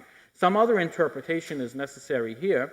And in the light of if no one had claimed that he had resurrected from the dead, perhaps we would accept that he actually died, just like the historians do. And that's what they say, because they do not believe that he actually physically, bodily resurrected from the dead. So they say he died. But if we are to say he resurrected from the dead, then we must question, did he really die or not? And when we look at the earliest strata of evidence, there is no clear indication that he actually died on the cross. The Gospels say he died. All of them say he died. All of the Gospels say he rose from the dead. None of them say there was any doubt. So because I can't prove that nails were used, even though that's the testimony of the Gospels, because I can't prove that ropes weren't used instead, the Gospel writers are doubting whether Jesus died and rose? No, Mike, the Gospel writers are not doubting that Jesus died and rose. I don't think you're getting my point. The gospel writers are out to prove that Jesus died and rose. And the later the gospel, the more they try to prove it. And you can see that after the first gospel is written, some questions are raised. And the later gospels try to eliminate those questions. For example, who carried the cross of Jesus? I mentioned in my opening presentation that some second century Christians believed that Simon the Cyrene, who was made to carry the cross of Jesus, was made to look like Jesus and crucified instead. Now, the Gospel according to John says that Jesus went out carrying his own cross. And then the next thing you know, he arrives at Golgotha. So you cannot have it both ways. The first three Gospels has it that Simon the Cyrene was compelled to carry the cross because obviously Jesus was too weak to carry it. The Gospel according to John shows that Jesus is strong and powerful throughout. He doesn't get arrested, he hands himself over. Nobody dares to arrest him because they just fall back the moment he says, "I am he." Jesus hands himself over because he's deliberately dying for the sins of mankind. A very different picture than we have in the Synoptic Gospels. Now, in the Gospel according to John, because Jesus is so strong throughout, he doesn't need anybody to carry his cross, but a more important point, people were reading the other Gospels and using it as a proof that possibly Simon was in fact crucified instead of Jesus. John did not want his Gospel to be read in this particular way, and so he has it that Jesus went out carrying his own cross. He emphasizes that point. Not just simply that Jesus went out carrying his cross, but Jesus went out carrying his own cross, as it says in the NIV. There is an emphasis there because John wants to make sure that everybody knows that there's no Simon of Cyrene here to deal with. It's just Jesus. He's strong throughout. He goes up to the cross by himself. Nobody arrests him. Nobody can take his life away from him. He gives it up of his own accord. He lays it down, and he has the authority and power to take it up again. A very different Jesus, a very different gospel, a very different story, and you can see the evolution. So what you have to deal with is that evolution, and you have to show that the evidence for the actual death and physical bodily resurrection of Jesus from the dead is there in the earliest strata. It is not enough to say, well, the later strata says this. But that's not my argument. My argument has been, it's in the earliest strata.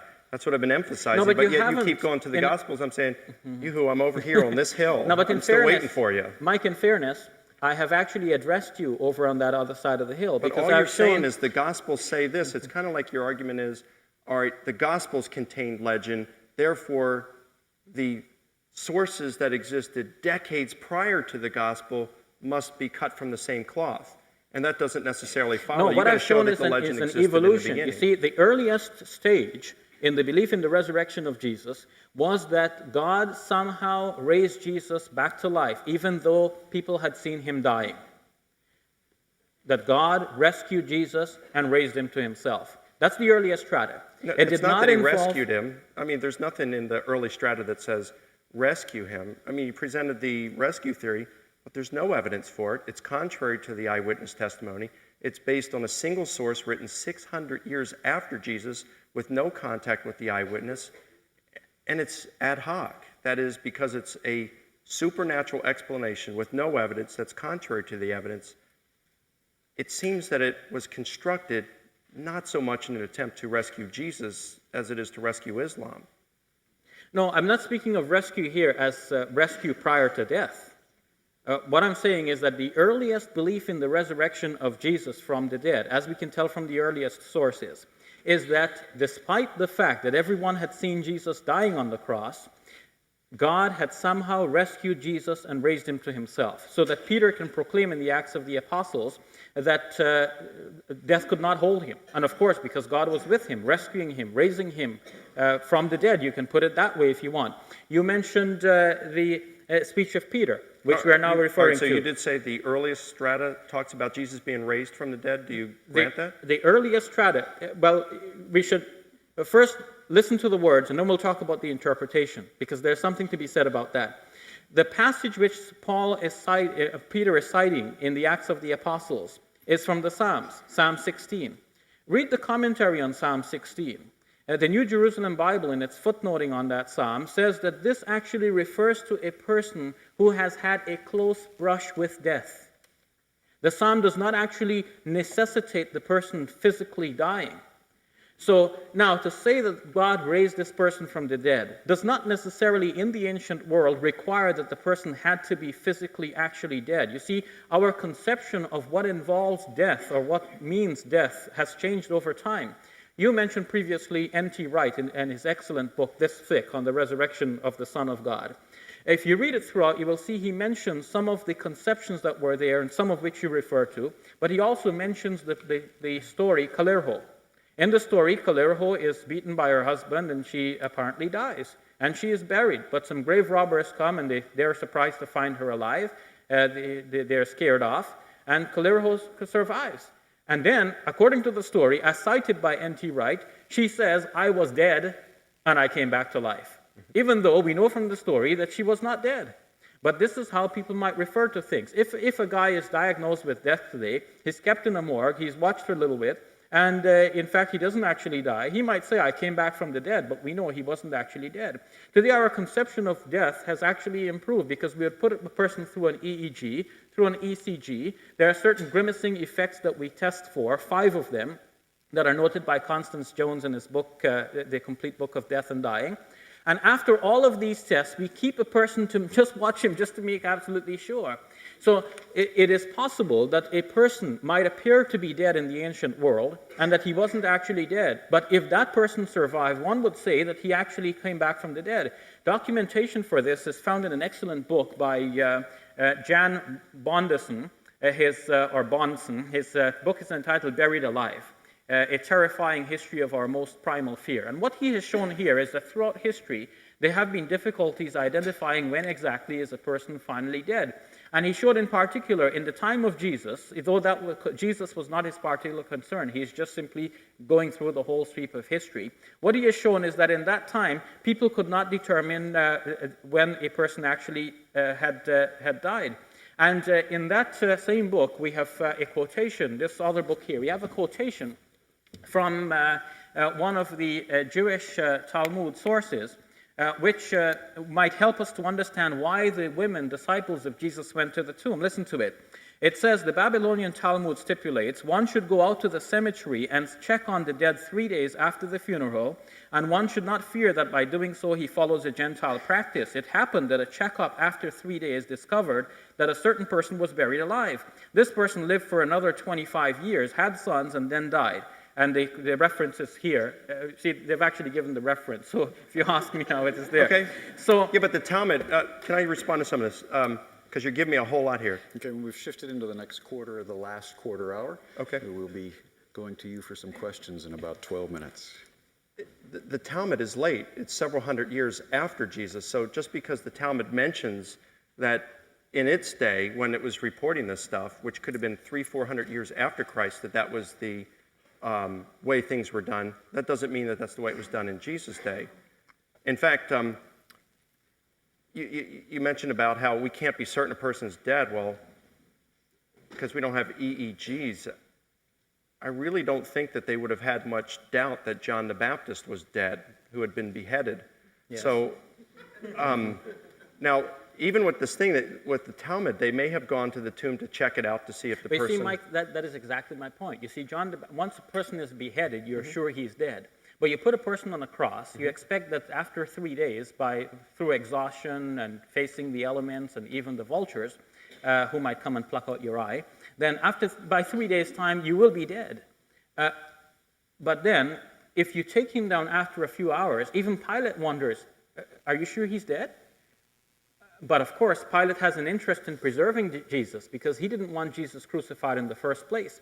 So I think if you make it your job to prove that Jesus resurrected from the dead, you actually have a difficult job. If you say that Jesus rose from the dead, he ascended into heaven, Muslims and Christians can both believe that without having to prove it. Look, Jesus was one of the greatest persons who walked the earth in all of history. He was a great teacher. We remember him for his memorable sayings, do unto others as you would have them do unto you. The golden rule is something that people wish to have in every religion, and we find the parallels for that in other religions through searching. But it's such a known teaching of Jesus, such beautiful teachings from a man, the miraculous works that Muslims and Christians believe that he performed, the fact that he was born of a virgin, that he raised the dead back to life, that he cured the leper, that he healed the blind. Muslims and Christians believe that. We do not need to prove it to the world. But by making it your job that you have to prove that Jesus resurrected from the dead, and you have said that if you cannot prove this, then it would make Christianity appear to be false. You have hinged everything No, on this. if it was disproved, if Christ has not been raised, then the person's faith is worthless. The burden of proof, I don't have to as a Christian. Most Christians aren't Christians because they prove Jesus rose from the dead, but they still believe it. May I comment on Pilate real quick? You mentioned there how Pilate, that he wanted to save Jesus. I guess I have two comments.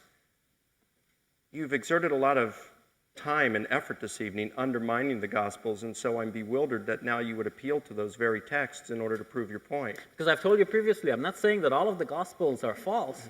What I'm saying is that there has been an evolution among the Gospels. And in peeling back so the you're layers of saying, evolution, Mike, you have not touched on that at all. You have not spoken anything about the evolution of the Gospels. Because I'm on this other hill. I presented evidence that's decades earlier. I'm still waiting for you to attack this hill. Now, the thing about Pilate, you said, okay, now Pilate wanted to rescue Jesus here. He didn't want to crucify him. And this is another thing that I'm kind of surprised at, because critical scholars normally regard this as political propaganda by the early Christians and that it's not historical, whereas these same scholars accept the death of Jesus because it's so much more better attested. So if you're going to accept the Pilate story, then all the more you should accept the story of Jesus' death because there's much more going for it. If you reject the Jesus death, then all the more you should reject the Pilate because there's less going for it. Now, you see, I think your point here is built on what we might call epistemological confusion. There is a way in which we learn things. I didn't mean to be funny about that. I'm just trying to put my thoughts together, and we have to be quick. You see, we start with certain basic assumptions. So, basic assumption: I'm a Muslim. Therefore, I believe that the Quran is the Word of God. Therefore, I believe the Quran's depiction that God raised Jesus to himself and that his enemies did not kill him. And this might be explained in a variety of ways. Jeffrey Parender, a Christian writer, in his book Jesus and the Quran, says that perhaps this actually means that the Jews didn't kill him because the Romans did. Or perhaps it means that whereas they thought they killed him, that they hadn't actually killed him, and it was God who killed him. And many verses of the Quran can be cited in collusion with this to show that the Quran has this outlook, that it's not the enemy that kills the righteous person of God, it is God who takes the life of the person. And moreover, it could mean that even though they had actually physically killed him, he is still alive with God. And the Quran says that the martyrs are alive with God. And that would reflect back with what I said about Abraham and Moses from the lips of Jesus himself. And so from that epistemological perspective, there are many different conclusions that I can form. Now, if I leave that situation behind and pretend for a moment that I'm not going with the Quran, then I have to turn to the Gospels and the histories that are built on the Gospels. Now, if I take the position of the historians, as you were suggesting I would do, and deny that Pilate was reticent, and if I perceive of Pilate as a very brutal individual who wanted Jesus dead, then I would conclude with other historians, with Michael Grant, for example, in his book An Historian's View of the Gospels, and other such historians, that Jesus actually died on the cross, and that he did not physically, bodily resurrect from the dead, that his disciples had an extraordinary vision of him, because his disciples wanted so badly to believe that Jesus was alive with God, and so they wanted to believe it so badly that they saw him. And that would apply to Paul too? Say again? Paul and James, they didn't want to see him alive. And what about the empty tomb? Empty tomb I think, does away with the vision theory. No, well here, Paul's vision, as you're saying, as an enemy of Jesus. There is something to say about Paul's vision. Because Paul himself, in his first letter to the Corinthians, he said that that the devil might appear as a bright, shining light, so that many might be deceived. So Paul's testimony that he saw this light cannot be a full and final convincing argument of a physical nature that Jesus physically, bodily rose from the dead. Second, you mentioned James. Now, what has been found in the evolution of the Gospels over time is that, starting with Mark, the family of Jesus had been given a bad rap. It's not like in the Mel Gibson movie where Mary is everywhere there with Jesus by his side and kissing his feet and getting the blood on her lips. In the Gospels, in the Synoptic Gospels, starting with Mark, the family of Jesus looked bad, and so too his disciples. And so, of course, his brothers don't believe in him. His mother doesn't even seem to understand him in Mark's gospel. So Jesus denounces her earlier on. And so that is there for a reason, because later Christianity would follow the line of Paul, and because there was tension between Paul and the original disciples of Jesus and the family of Jesus, so Paul was celebrated, and the family and disciples of Jesus were denigrated.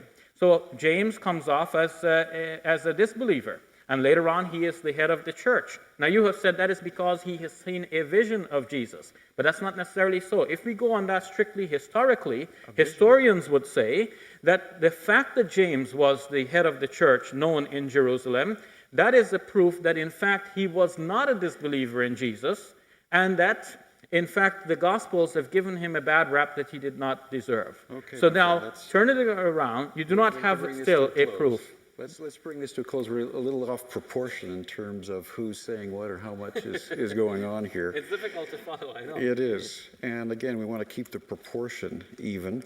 Let's have you ask a final question of Mike, and let Mike respond to that before we go to questions from the audience. Yes. Mike, I have shown in my discussion about the evolution of the Gospels how in the Gospel according to Luke, Jesus appears to the 11 disciples on Easter Day. Whereas in the Gospel according to John, Thomas was absent. Now, I've said that John has deliberately worded it this way so that he can create a new event for the further appearance of Jesus. So John is expanding the story, giving us more proof, more physical, hard evidence to deal with. How do you deal with this contradiction of facts here, and the fact that we can see that John is doing this? How do you reconcile these different appearance narratives? I guess first I'd say I'm still on this other hill, and that's the Gospels you're referring to. But I don't think John is so much is expanding as we have Luke contracting. In Luke's Gospel, it seems like everything happens on Easter. He appears to the Emmaus disciples, then he comes back. The Emmaus disciples come back and they say, hey, the Lord appeared to us. And the disciples saying, yeah, he is risen. And he appeared to Peter. And then Jesus appears in their midst, and then he comes out and commissions them as well. So it seems like everything happens in Jerusalem on Easter in Luke. But in Luke's sequel, Acts, you go to chapter 13, verse 31, and he says that Jesus, after having been raised, he met them in Galilee and accompanied them back in Jerusalem. So he kind of expands a little bit there and tells this. I don't think you have the citation correct. I'm sorry. No, it's 1331. Yeah, the reference is correct, but what you're citing is not in there. You see, what Peter is saying is that Jesus did not appear to to everyone, but only to those who had accompanied him from Jerusalem, from Galilee rather. Right, so right, it's not but that's the disciples there. Yeah, but you see, you're putting it differently. You're saying that Jesus appeared to them in Galilee and then accompanied them all the way back to Jerusalem. Whereas, what Peter is saying there is that Jesus did not appear to everyone, but he appeared only to those disciples who had accompanied him in the first instance all the way from Galilee to Jerusalem. All right, here's what it said. But God raised him from the dead, and for many days he appeared to those who came up with him from Galilee to Jerusalem, who are now his witnesses to the people.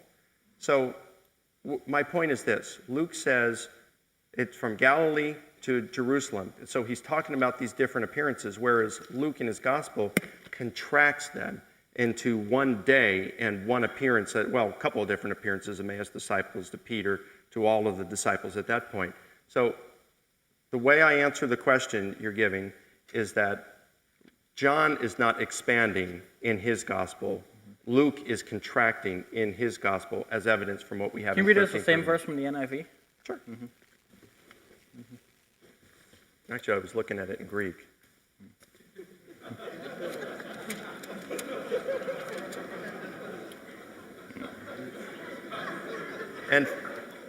And for many days, please don't laugh. I didn't mean that to be funny, and I really want to make sure we have good communication up here. And for many days, he was seen by those who had traveled with him from Galilee to Jerusalem. They are now his witnesses to our people. So this is not necessarily saying that Jesus appeared to them in Galilee and then kept accompanying them. You're not talking about the resurrected Jesus being in the company of the disciples traveling from Galilee to Jerusalem here. You're talking about Jesus appearing to those disciples who had previously accompanied him all the way from Galilee to Jerusalem. I mean, we know what that reference is too, because the whole Gospels were about that. The disciples, along with Jesus, making a long journey from Galilee to Jerusalem. It's not post-resurrection, it's pre-crucifixion. Oh, I don't see that at all. In fact, that's not what it's saying there. And in Mark, if you go back to the earliest gospel source, you really like the Gospels this evening, so I'll go to them. In Mark chapter 16, verse 7, the angel tells the women to go tell the disciples to go meet Jesus in Galilee as he told you. And then you go back to chapter 14, verse 28, where Jesus says, after I have been raised, I will go ahead of you and meet you in Galilee.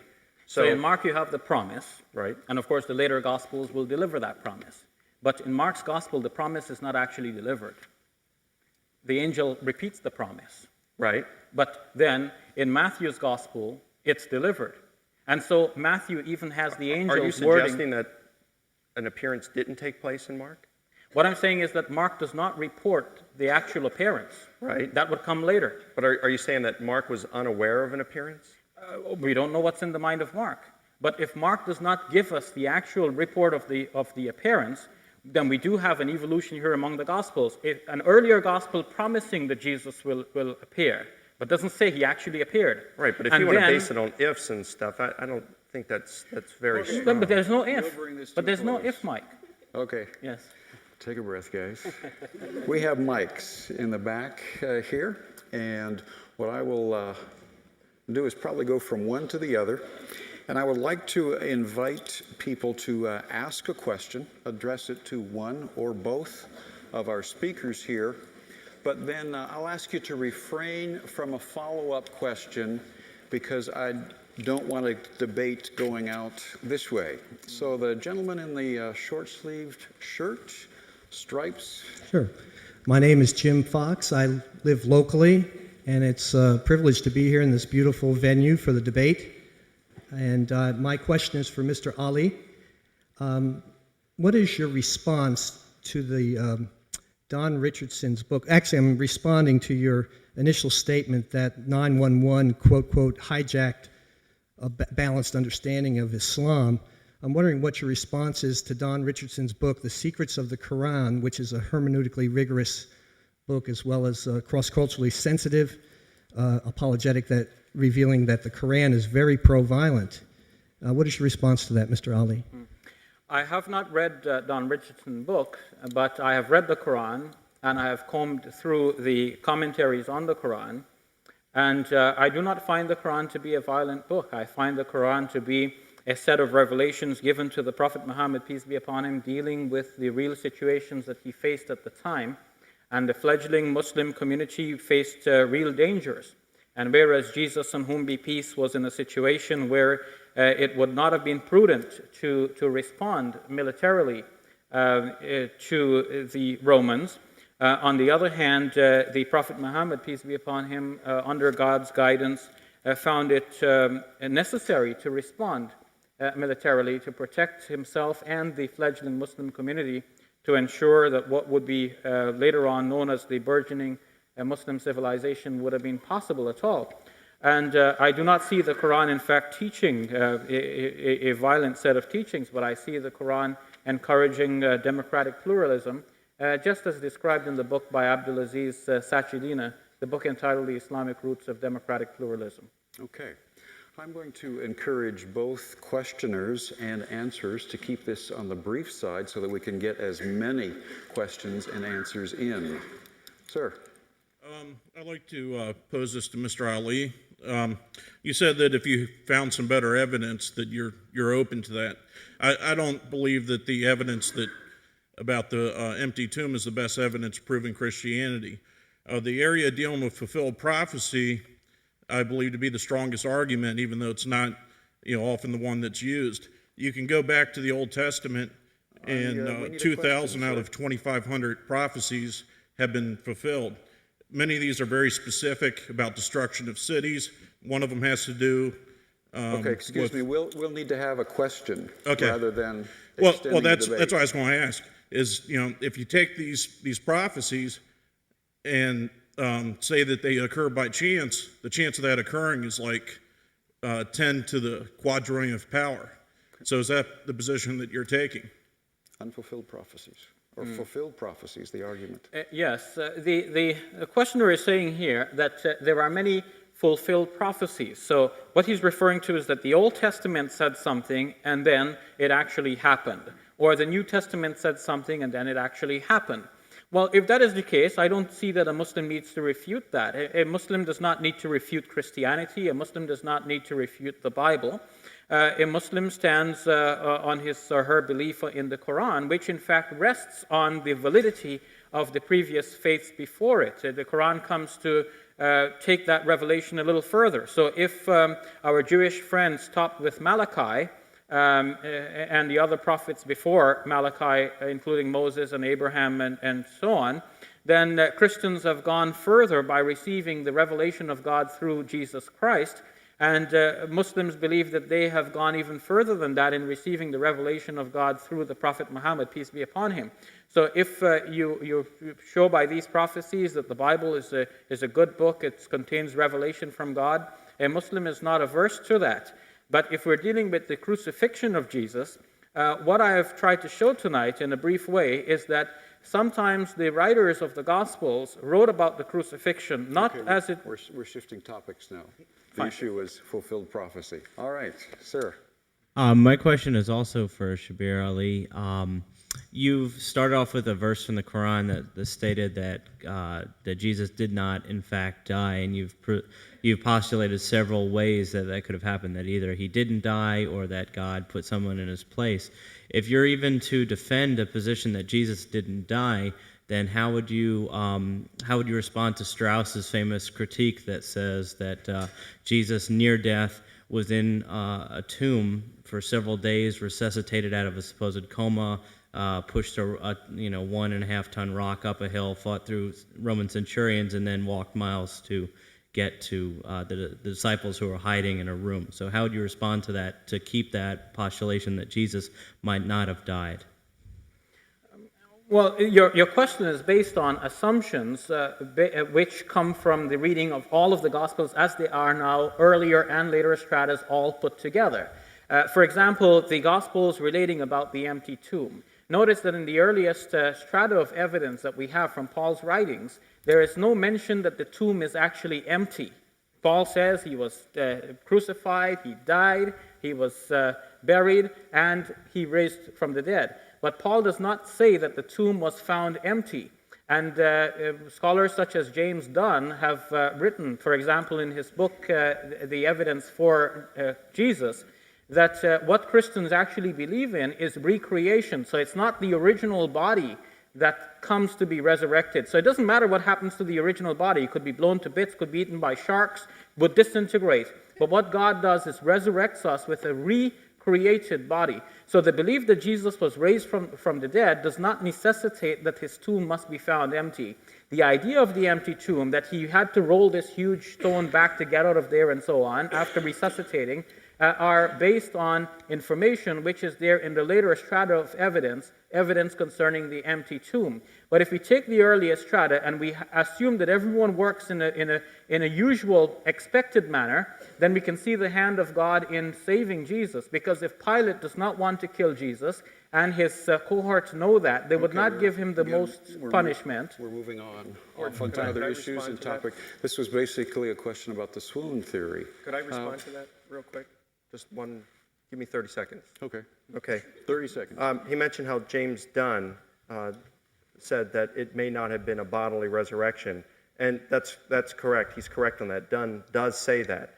However, here's another thing Dunn says, and this concerns the beliefs of the disciples. He writes in his book, Jesus Remembered, both Luke and John simply reinforce the earlier Christian conviction that post-Easter faith could be no other than resurrection faith, belief that Jesus had been raised bodily from the tomb.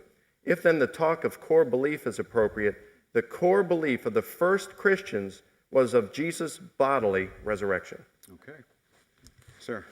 Mr. Ali, I'm struck when I read through the Quran and its commentaries how frequently it insists that Muhammad is superior to Jesus Christ, a greater prophet. And when I talk to Muslims about this, I say to them, the Quran teaches the virgin birth of Jesus. Was Muhammad born of a virgin? They say no. And then I say, the Quran never says that Muhammad lived a perfect life, and yet Muslims believe that Jesus did live without sin. And then I say to them, Jesus performed many miracles, and they grant this. Muhammad did not perform many miracles. And so I put the question to you. Jesus was virgin born, Muhammad was not. Jesus was perfect, Muhammad was not, without sin. And Jesus performed many miracles, Muhammad did not. Yet Muhammad's greater than Jesus. Clear that up for me. Yeah, I think it is not the Muslim's duty to try and prove one prophet to be superior to another. And in fact, a Muslim would actually go out of his bounds in trying to do that. For the Quran insists that Muslims should believe in all of the prophets and not make distinctions among them. And in Sahih al-Bukhari, one of the most authentic collections of the Prophet's sayings, though not all of his sayings therein are authentic, has put it that the Prophet Muhammad, peace be upon him, did not like people comparing him to other prophets, saying that he is superior to Moses, or for example. And the same saying has it that he says that Jonah, the son of Matta, is the most excellent among human beings. And furthermore, that he praised Joseph in this way of comparison, because he said Joseph was a prophet and was the son of a prophet who was also the son of a prophet. Joseph, Jacob, Isaac. And so the Prophet Muhammad, peace be upon him, did not like this kind of comparison. So for Muslims to insist that he was greater than Jesus would be to step out of their bounds. But Muslims do recognize that the faith of Islam was proclaimed as a universal faith. And they see that the faith of Islam, revealed through the Prophet Muhammad, peace be upon him, was meant to be universal in a way in which the teachings of Jesus was not initially. The teachings of Jesus initially was limited to a certain closed circle. And Jesus is quoted in Matthew's Gospel as saying, do not go unto anyone except the lost sheep. I have not been sent except to the lost sheep of the house of Israel. And he's instructed his disciples not to go in among the Samaritans and so on. So it will be later that Jesus' faith becomes a universal preaching, but Muslims understand that through time, God has sent individual prophets to certain limited scopes of operation, but then sent Muhammad in a kind of a universal mission. And given that, Muslims would think that Muhammad is special in this particular way. And of course, Muhammad is special for us because we imitate him, we follow him, we pray like he prayed, and we read the same scripture which was revealed through him. Okay. Sir. Good evening. Assalamu alaikum, Sheikh. Greetings, Michael. Can I just pose this to both of you, if I can? In regards to Jesus praying in the garden, he clearly prayed for God to pass the cup of death from him, which clearly indicates that he really didn't want to die. In connection to this, can you both read Hebrews chapter 5, verse 7, and just kind of give a little commentary on that, if possible? Thank you.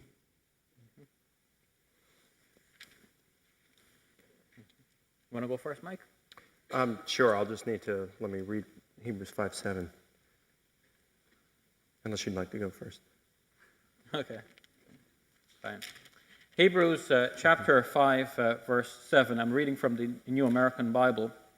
It says, in the days when he was in the flesh, he offered prayers and supplications with loud cries and tears to the one who was able to save him from death, and he was heard because of his reverence. Now, this passage may actually be cited in support of the idea that God rescued Jesus. Now, when we see Jesus going through all of that torture, or we read about him in the Gospels going through this suffering, our wish is that God would save him. Why do we have this wish? Because we have compassion on Jesus. And naturally, the Father would have had even more compassion on him. And Malachi, in fact, if we read that in conjunction with this, supports the view that God listened to the prayer of Jesus and did something about it. because Malachi says that he will have compassion on him as a father has compassion for his son. Now, a father having compassion for his son and having the power to rescue him from this torture wouldn't let him go through that. God can forgive the sins of people, I believe, and there would be no reason to allow Jesus to go through that suffering when, in the end, we still have to seek forgiveness of God, even if Jesus died for our sins. So God could have done that more directly, saved Jesus from this suffering, and in any case, the belief that Jesus was rescued by God is a belief that Muslims and Christians share. Okay. I think it's a good question. I'm not certain what the cup was. To be honest with you, brutally honest, that's not something that I've studied. So I can't answer what Jesus' actual request was when he said, if it's your will, may this cup pass from me. Was he referring to the sins of the world being dumped on him, or the brutal treatment he was just going to experience? I just don't know. I know when I was in college and in Bible school that this question came up, even without reference to this verse in Hebrews, and it was just something I just don't know, so I can't answer that.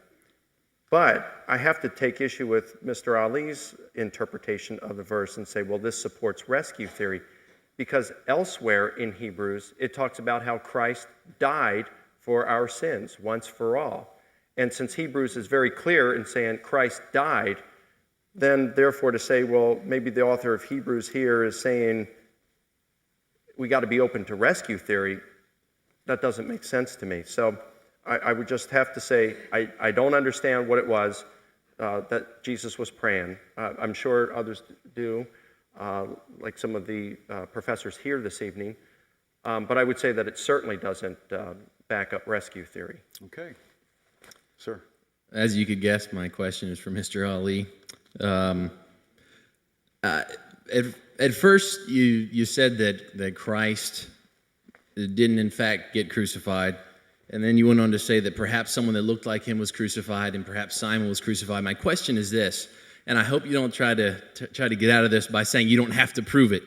My question is, do you in fact have a consistent argument against the overwhelming evidence that does point to the physical death and resurrection of Christ? Do you have something that is consistent, or are you just trying to poke holes in the evidence that exists?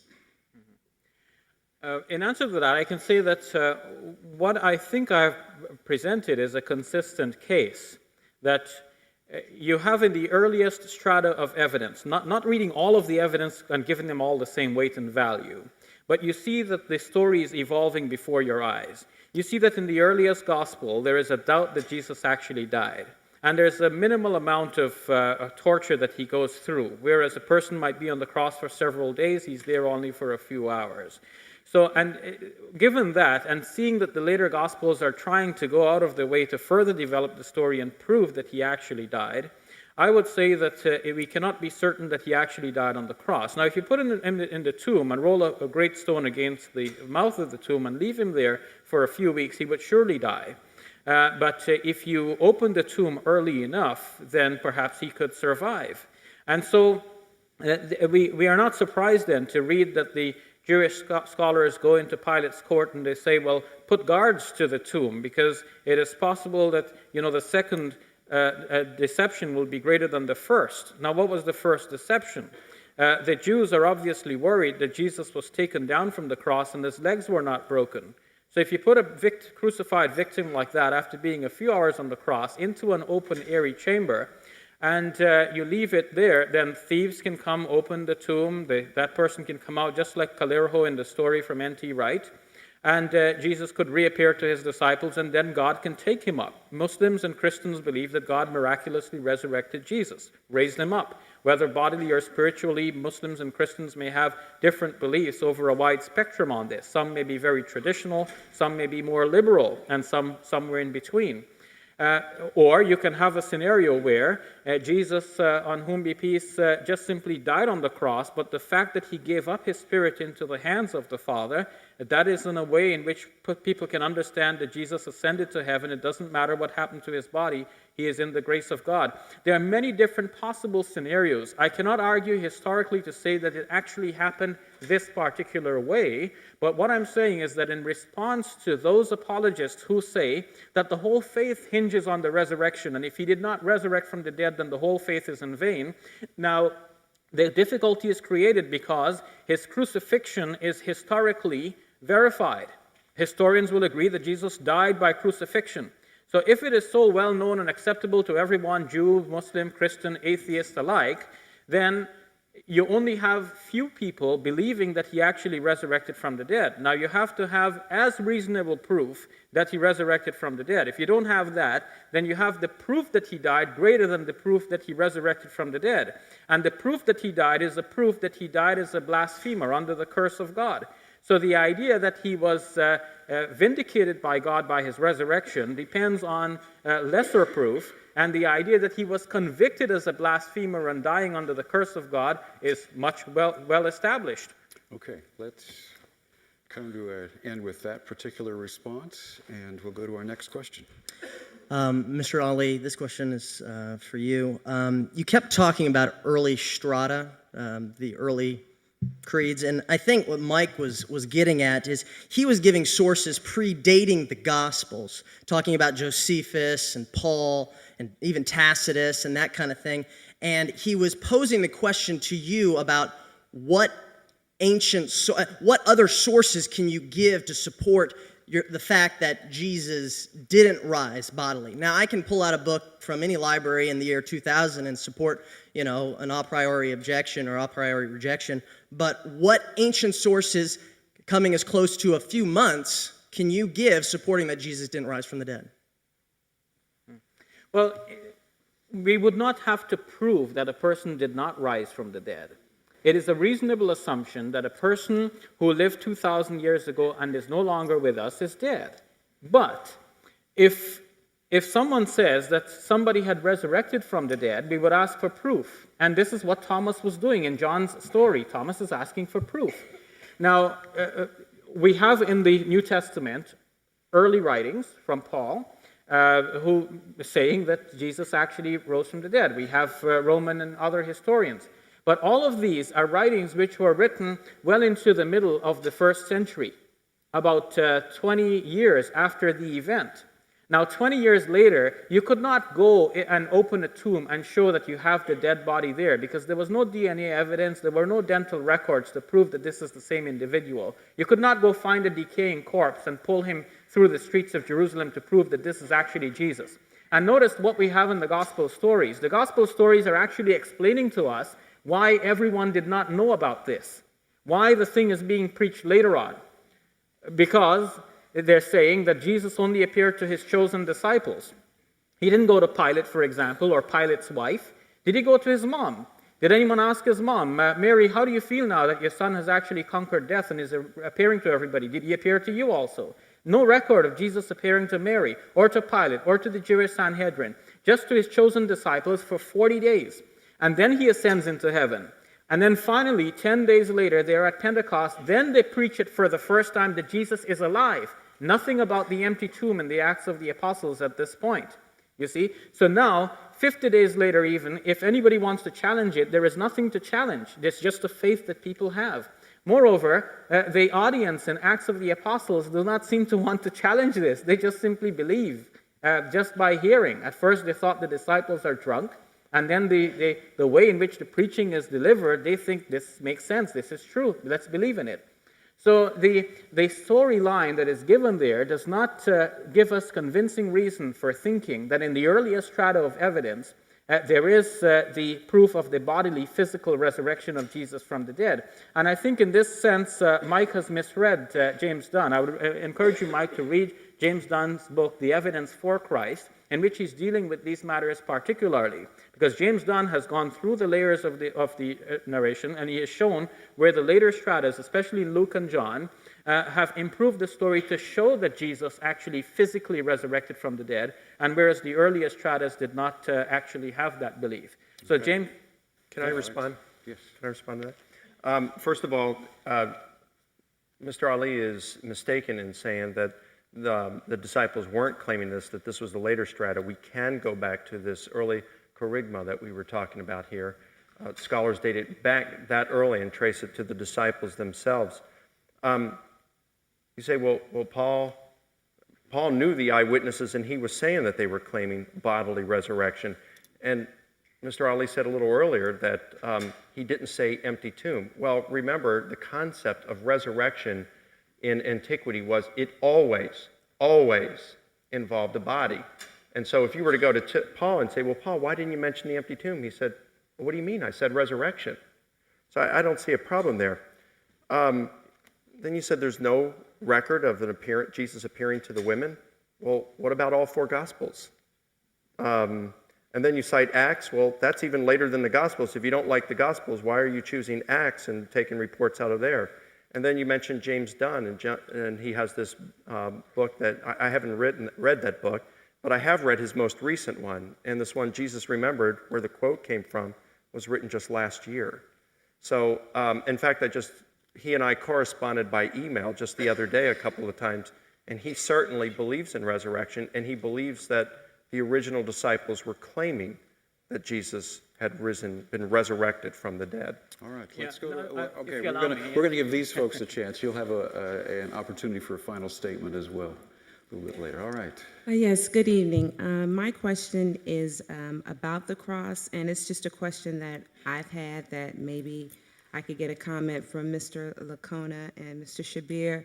I was wondering, being that Jesus never asked to be crucified, and I'm wondering if he had the choice, would he have chosen the cross as his symbol?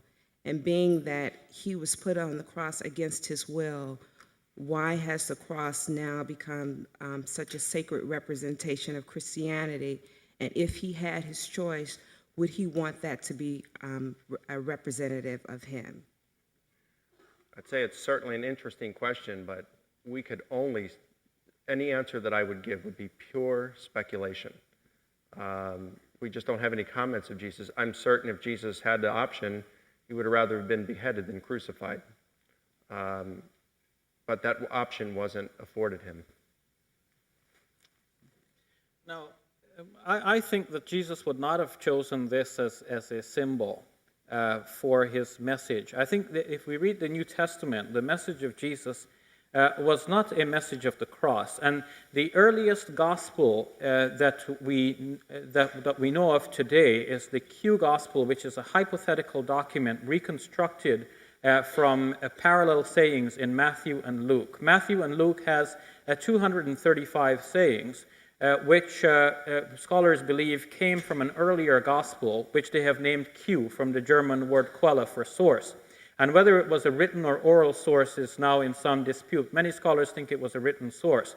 But that earliest gospel did not have anything about the death and resurrection of Jesus. His message was not about the cross. And if we look at the Sermon on the Mount, which is there in Matthew's Gospel and based partly on Q, we can see this for ourselves. They are just beautiful teachings to live by. And the idea that that the cross of Jesus is the central theme of Jesus' teachings is what has been introduced by Paul, where he says, "I have resolved to know nothing but Christ and him crucified." So Paul made this the central point of Christianity, and that is the point that necessitated the proof that he resurrected also from the dead, because if he was crucified and not resurrected, we have a problem. Okay. Can I comment? Next. Can I respond a little? Why don't you save that for your 5 minutes or the end here? We want to try to get some more people in if possible. Yes, sir. I think as an answer for her question, maybe we should be wearing empty tombs around our necks instead of crucifixes. But an observation I wanted to make was Romans were professional executors. They knew the signs of death, and if they were commanded to kill someone and failed in that, then there would be reparations. Their commander-in-chief would punish them. So if I were a Roman soldier, I would make it my responsibility to know that that man was dead, lest I should be killed. But my question involves something you said in your earliest statement. Your opening statement. You said that forgiveness means that no one pays for your sins. I want to allude to an illustration evangelicals use of a child who's broken the speed limit and been thrown in jail, and the father or the mother comes in and they pay the debt. Okay, the debt is paid, and in that represents their forgiveness. And I think that it's logical to me that there has to be a payment for any kind of criminal act. And this is present in Christianity, but you said that Allah does not demand such. My question is Allah just in that and not having making there be a payment? And if you don't mind, we'll ask for a 30-second answer. 30-second answer. I have to be really quick. First, about the Roman executioners. Pilate was on the side of Jesus. His wife was a believer in Jesus. The Roman centurion at the foot of the cross was a believer in Jesus because he said this man is innocent. According to another narrative, he said truly this man was the Son of God. So Jesus had friends in high places. To say that they had to necessarily kill him, I think is stretching even what the Gospels have narrated. So if our epistemology is based on the Gospels, we have to conclude that even from the earliest shadow of the Gospels, we do not have firm evidence that he actually died on the cross, if someone would claim that he resurrected from the dead. If nobody claims that, we would say he actually did die. About the justice, do you allow me to say something about the justice? Right? 30 seconds, yes. We'll try to get Respected Mr. Shabir, I have a question regarding God's integrity. if you can make it a 30-second At the beginning of your, at your opening statement, you said God forgives whom he wants, and there are others he doesn't. And I was wondering about that. Also, that you mentioned, when you quoted from Surah 4, that it appeared that Jesus was crucified. It kind of gives me the notion that maybe God was into magic, deluding all these large crowds of people that somebody else appears to be as Jesus to be crucified. And why would God be a respecter of person to, when somebody has instigated the crowd, do not allow him to die, but put somebody else in his place? I also noted, Okay, I think that'll do it. 30-second answer. You said that I said that God forgives whom he wants and does not forgive whom he does not want. I didn't actually say that.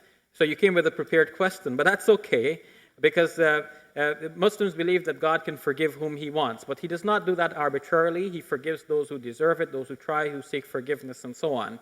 The second point about the crucifixion, this is one of the reasons that you mentioned why even Fakhr al-Razi objected to the common theories about somebody substituting for Jesus, because he said that if that were true, then we would have to deny many events in history. We would not know who is who and if somebody's looking like somebody else. And this is why many of the commentators in our modern time would feel that what the verse actually means is that even though it appeared to them that they had actually killed Jesus, they had not actually done so, but in some way God had rescued Jesus and raised him to himself. In some mysterious way, we're not to know how. Okay. Good evening. 30 In the seconds. opening presentation, a logical argument was presented, and unfortunately, we never really examined that argument. Being a student and a fan of summary and clarity, could we very briefly examine each premise and then maybe 2, maximum 3 sentences why each participant believes that premise is valid or invalid? I think what we'll do is save that if these gentlemen choose to respond to it for the closing 5 minutes. They'll have a block of time to respond to that. And I want to get just a couple more questions quickly. With all the comments here on James Dunn, I'm tempted to say that I studied with him for 4 years in England, but I won't go into that anymore. We said enough about him already, I think. Mr. Ali, appreciate your presentation this evening. If Jesus was not the one crucified, or if he was crucified but he didn't die, I'm wondering why we don't hear something about him in his ongoing years. What happened to him? Is there any record? Did he go someplace else, or did he, or would not the best assumption be to assume that he was crucified, he did die, and in some sense he was raised, whether or not you have a kind of physical resurrection as we think of it, but in some sense, some kind of resurrection. What do you think about that? Yes, in response to that, the Ahmadiyyas have actually said, as I alluded to earlier, that he walked all his way to Kashmir, he died, and he's buried there. But the majority of Muslims have not accepted that, and it seems to be historically untenable. I think a tenable position is to say, and this is based on faith, it's not historical fact, we could not prove it happened, but a tenable position is to say that Jesus was taken down prematurely from the cross, as we know he was, that he was still alive in the tomb, but in the tomb he met his final end. And the end has been described by Muslim scholars variously. Some have said that God caused him to die and raised him to himself, and some have said that God put him to sleep and raised him to himself. It amounts to the same thing. That physical body which was there is no longer there. Some believe in his physical resurrection, that God took that very physical body up into heaven. Again, this has to be based on faith, and it is not something that could be historically proved, nor could it be historically denied or disproved unless one denies miracles, and neither Muslims nor Christians deny miracles. All right, one last question. Hi, I'd like to address this question to both of you. And I was just thinking specifically in terms of the rescue theory, you seem to grant that Pilate was reticent about crucifying Jesus. And so my question is that if you grant that Pilate was hesitant about concerning Jesus, wouldn't that be an implicit evidence for a more severe scourging so that Pilate could satisfy the accusers of Jesus' demand for punishment and avoid the crucifixion? So couldn't that be an implicit evidence for it if you would grant that he was hesitant to crucify Jesus? Yes. In fact, if we were to say that, then we would say that Pilate would make a convincing case that he's really beating Jesus up, and then everyone would leave him alone. And apparently he has done, to a certain extent, what you're saying. But the beating would not have been so severe as to debilitate him completely or to injure him permanently.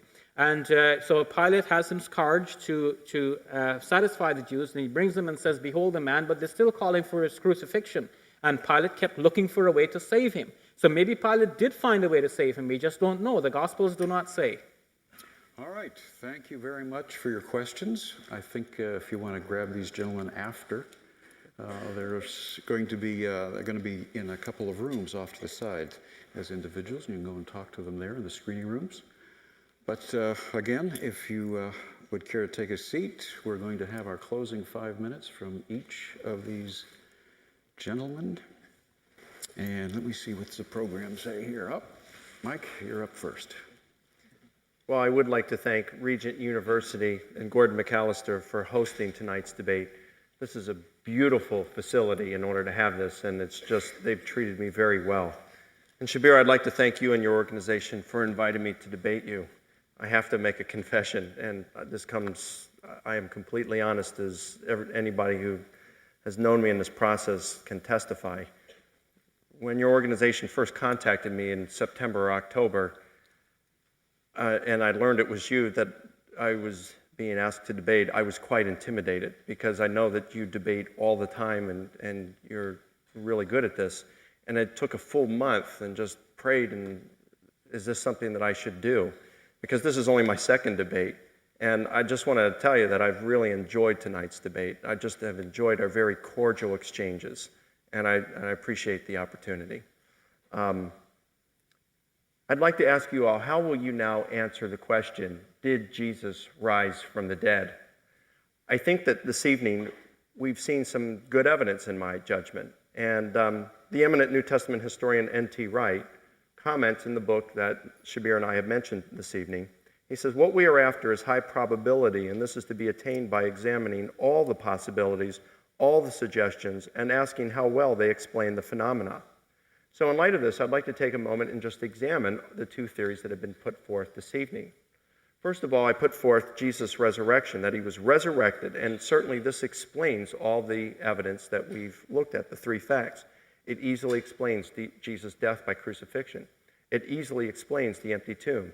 It easily explains why a number of people, both friend and foe, sincerely believed that Jesus had been resurrected and appeared to them. Moreover, it seems to me that all alternate theories that attempt to explain this data have failed. Now I'd like to take a moment and look at Shabir's rescue theory. Now, I would grant that it does account for the empty tomb, but that's all. The problems I have with it is there's no evidence for it. In addition, in order to explain the data, he has to strain the gospel texts. It ignores strong and historical and medical evidence in order to explain his religious beliefs. You notice he said, well, he pretty much said, yes, all historians believe the death, but the Quran says this and I'm a Muslim. Kind of along the argument, the Quran says that I believe it and that settles it for me. So I don't have to do that with Christianity. So as N.T. Wright says in that book, I think he would say, Shabir, you're building castles in the air, and so we need not feel obligated to rent a room. Not only does the rescue theory ignore all the evidence, in fact, it's contrary to all the eyewitness testimonies of what happened to Jesus. It's based on a single source that was written 600 years after Jesus with no contact with eyewitnesses. It's ad hoc because, as I explained, it's a supernatural explanation. Because it has no evidence and, in fact, is contrary to the evidence, it appears like it was made more to rescue Islam than it was to rescue Jesus. So for these reasons, I just cannot accept this theory. Shabir challenged the reports of Jesus' resurrection, but in my judgment, the considerations he presented are much too weak to support his conclusions. Granted, he's an excellent communicator, but when you come down to presenting an argument for your case, you have to do more than just be very tactful in the way that you present. You've got to give some evidence. So it's kind of like going to buy a car, and you look at the car, and it's just been freshly washed and waxed, and the engine's been steam cleaned, and it's been detailed on the inside. But when you take it for a test drive, the engine sputters, and the transmission slips. Folks, don't buy it. We've seen that there is strong evidence for Jesus' resurrection. And when we add that it's the only plausible explanation for the data, I think we can conclude with a high degree of confidence that this event actually occurred in history. I guess I'd like to close with just quoting from Hebrews chapter 12, verse 2. When I saw The Passion, I've seen it twice so far, I love the movie, and I realized that some literary license was taken in that. But overall, I find it fairly accurate. And for me, the most touching scene in the entire movie is when Jesus stumbles and falls, and Simon has to come and help him. But he stumbled and he fell, and his mother came and ran to him. And he says, "Behold, I make all things new." And then you watch his face as he picks the cross up and looks forward and marches ahead. In Hebrews 12:2, it says, Jesus, for the joy set before him, endured the cross, despising or caring little for its shame. He loved all of us in this room, in this world, so much that it was a joy that was set before him. No, he didn't enjoy all the torture and the brutal pain and everything, but he realized that the reward for all of this is that the bridge was now built for us to have a personal and intimate relationship with God. And I thank Jesus Christ for this. Praise be his name. Thank you.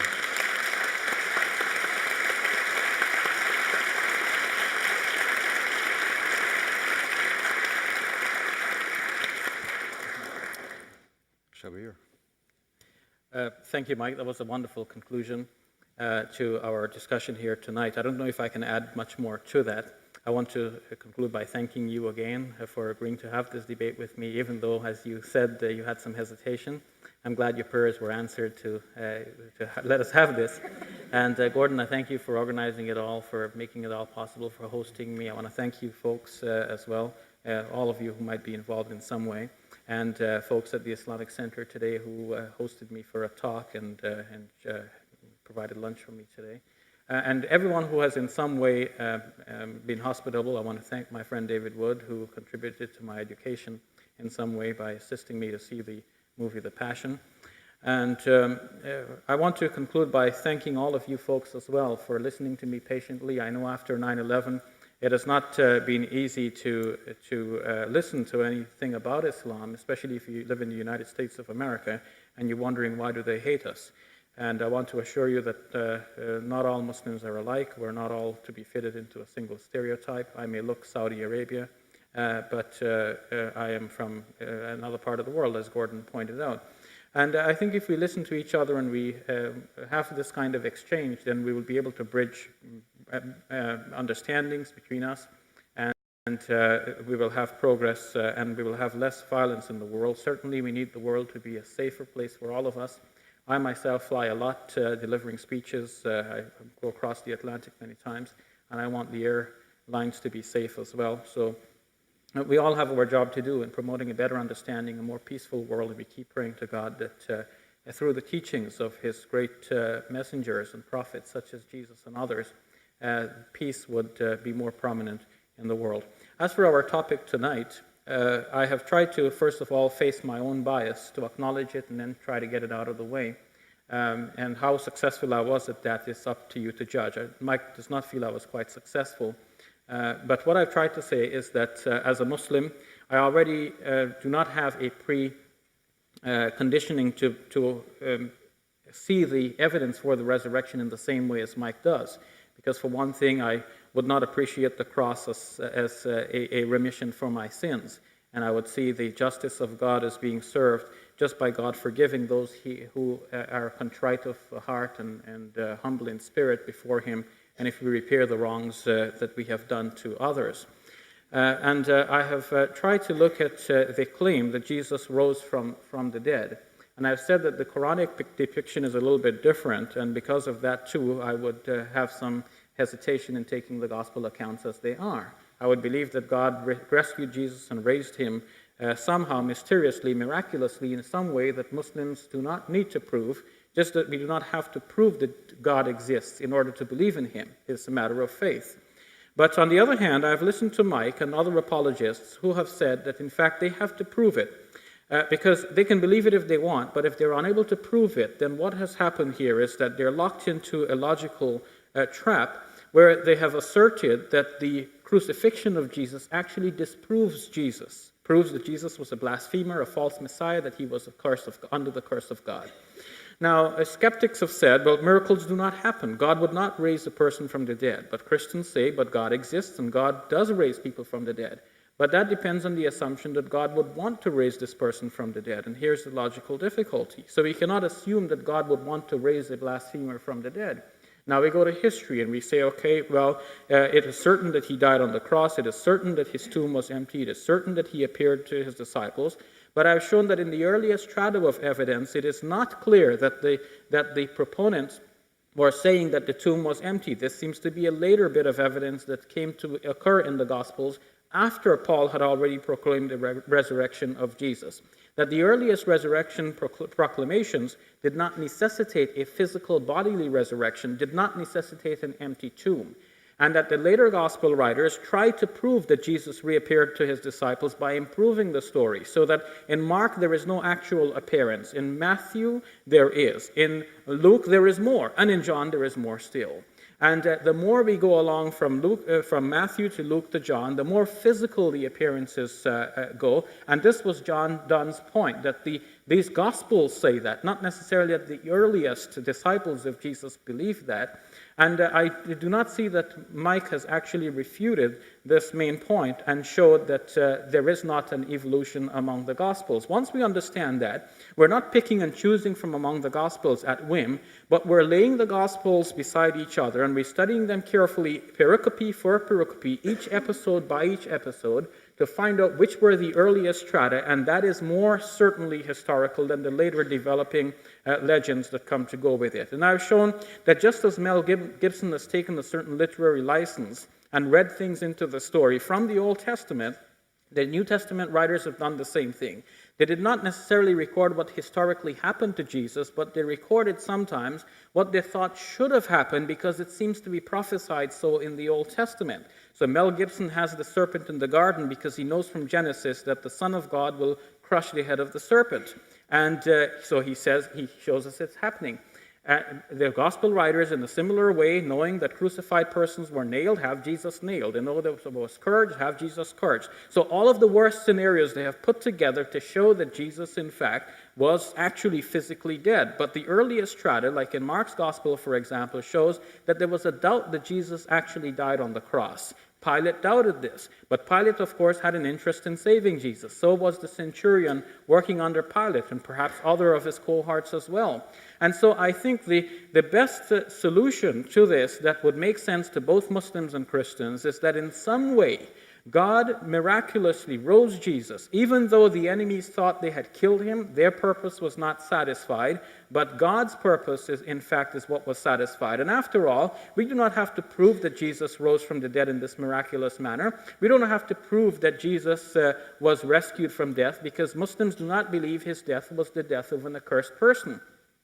If he did die, he died under false accusations from others who are under the curse of God, or can be under the curse of God for their false way of dealing with Jesus. But on the other hand, Jesus' teachings are self-evident, and they're still with us. In the reconstructed Gospel of Q, for example, we have beautiful sayings of Jesus, which are still found in Matthew and Luke's Gospel.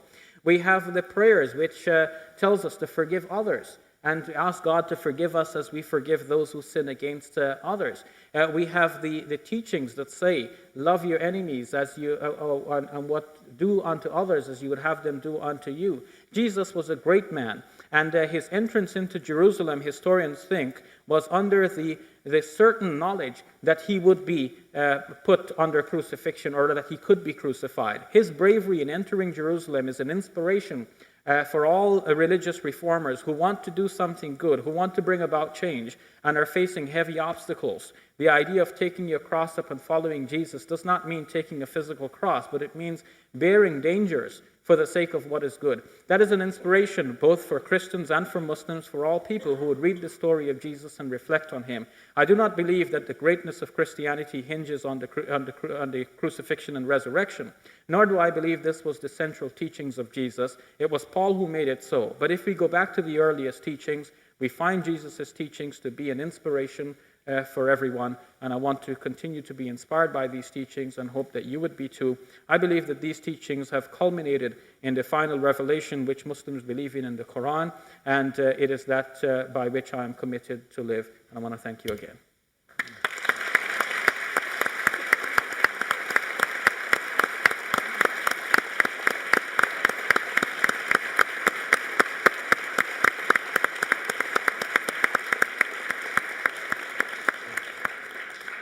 If I heard the first part of that summary right, I guess we resolved the debate. Jesus did rise from the dead.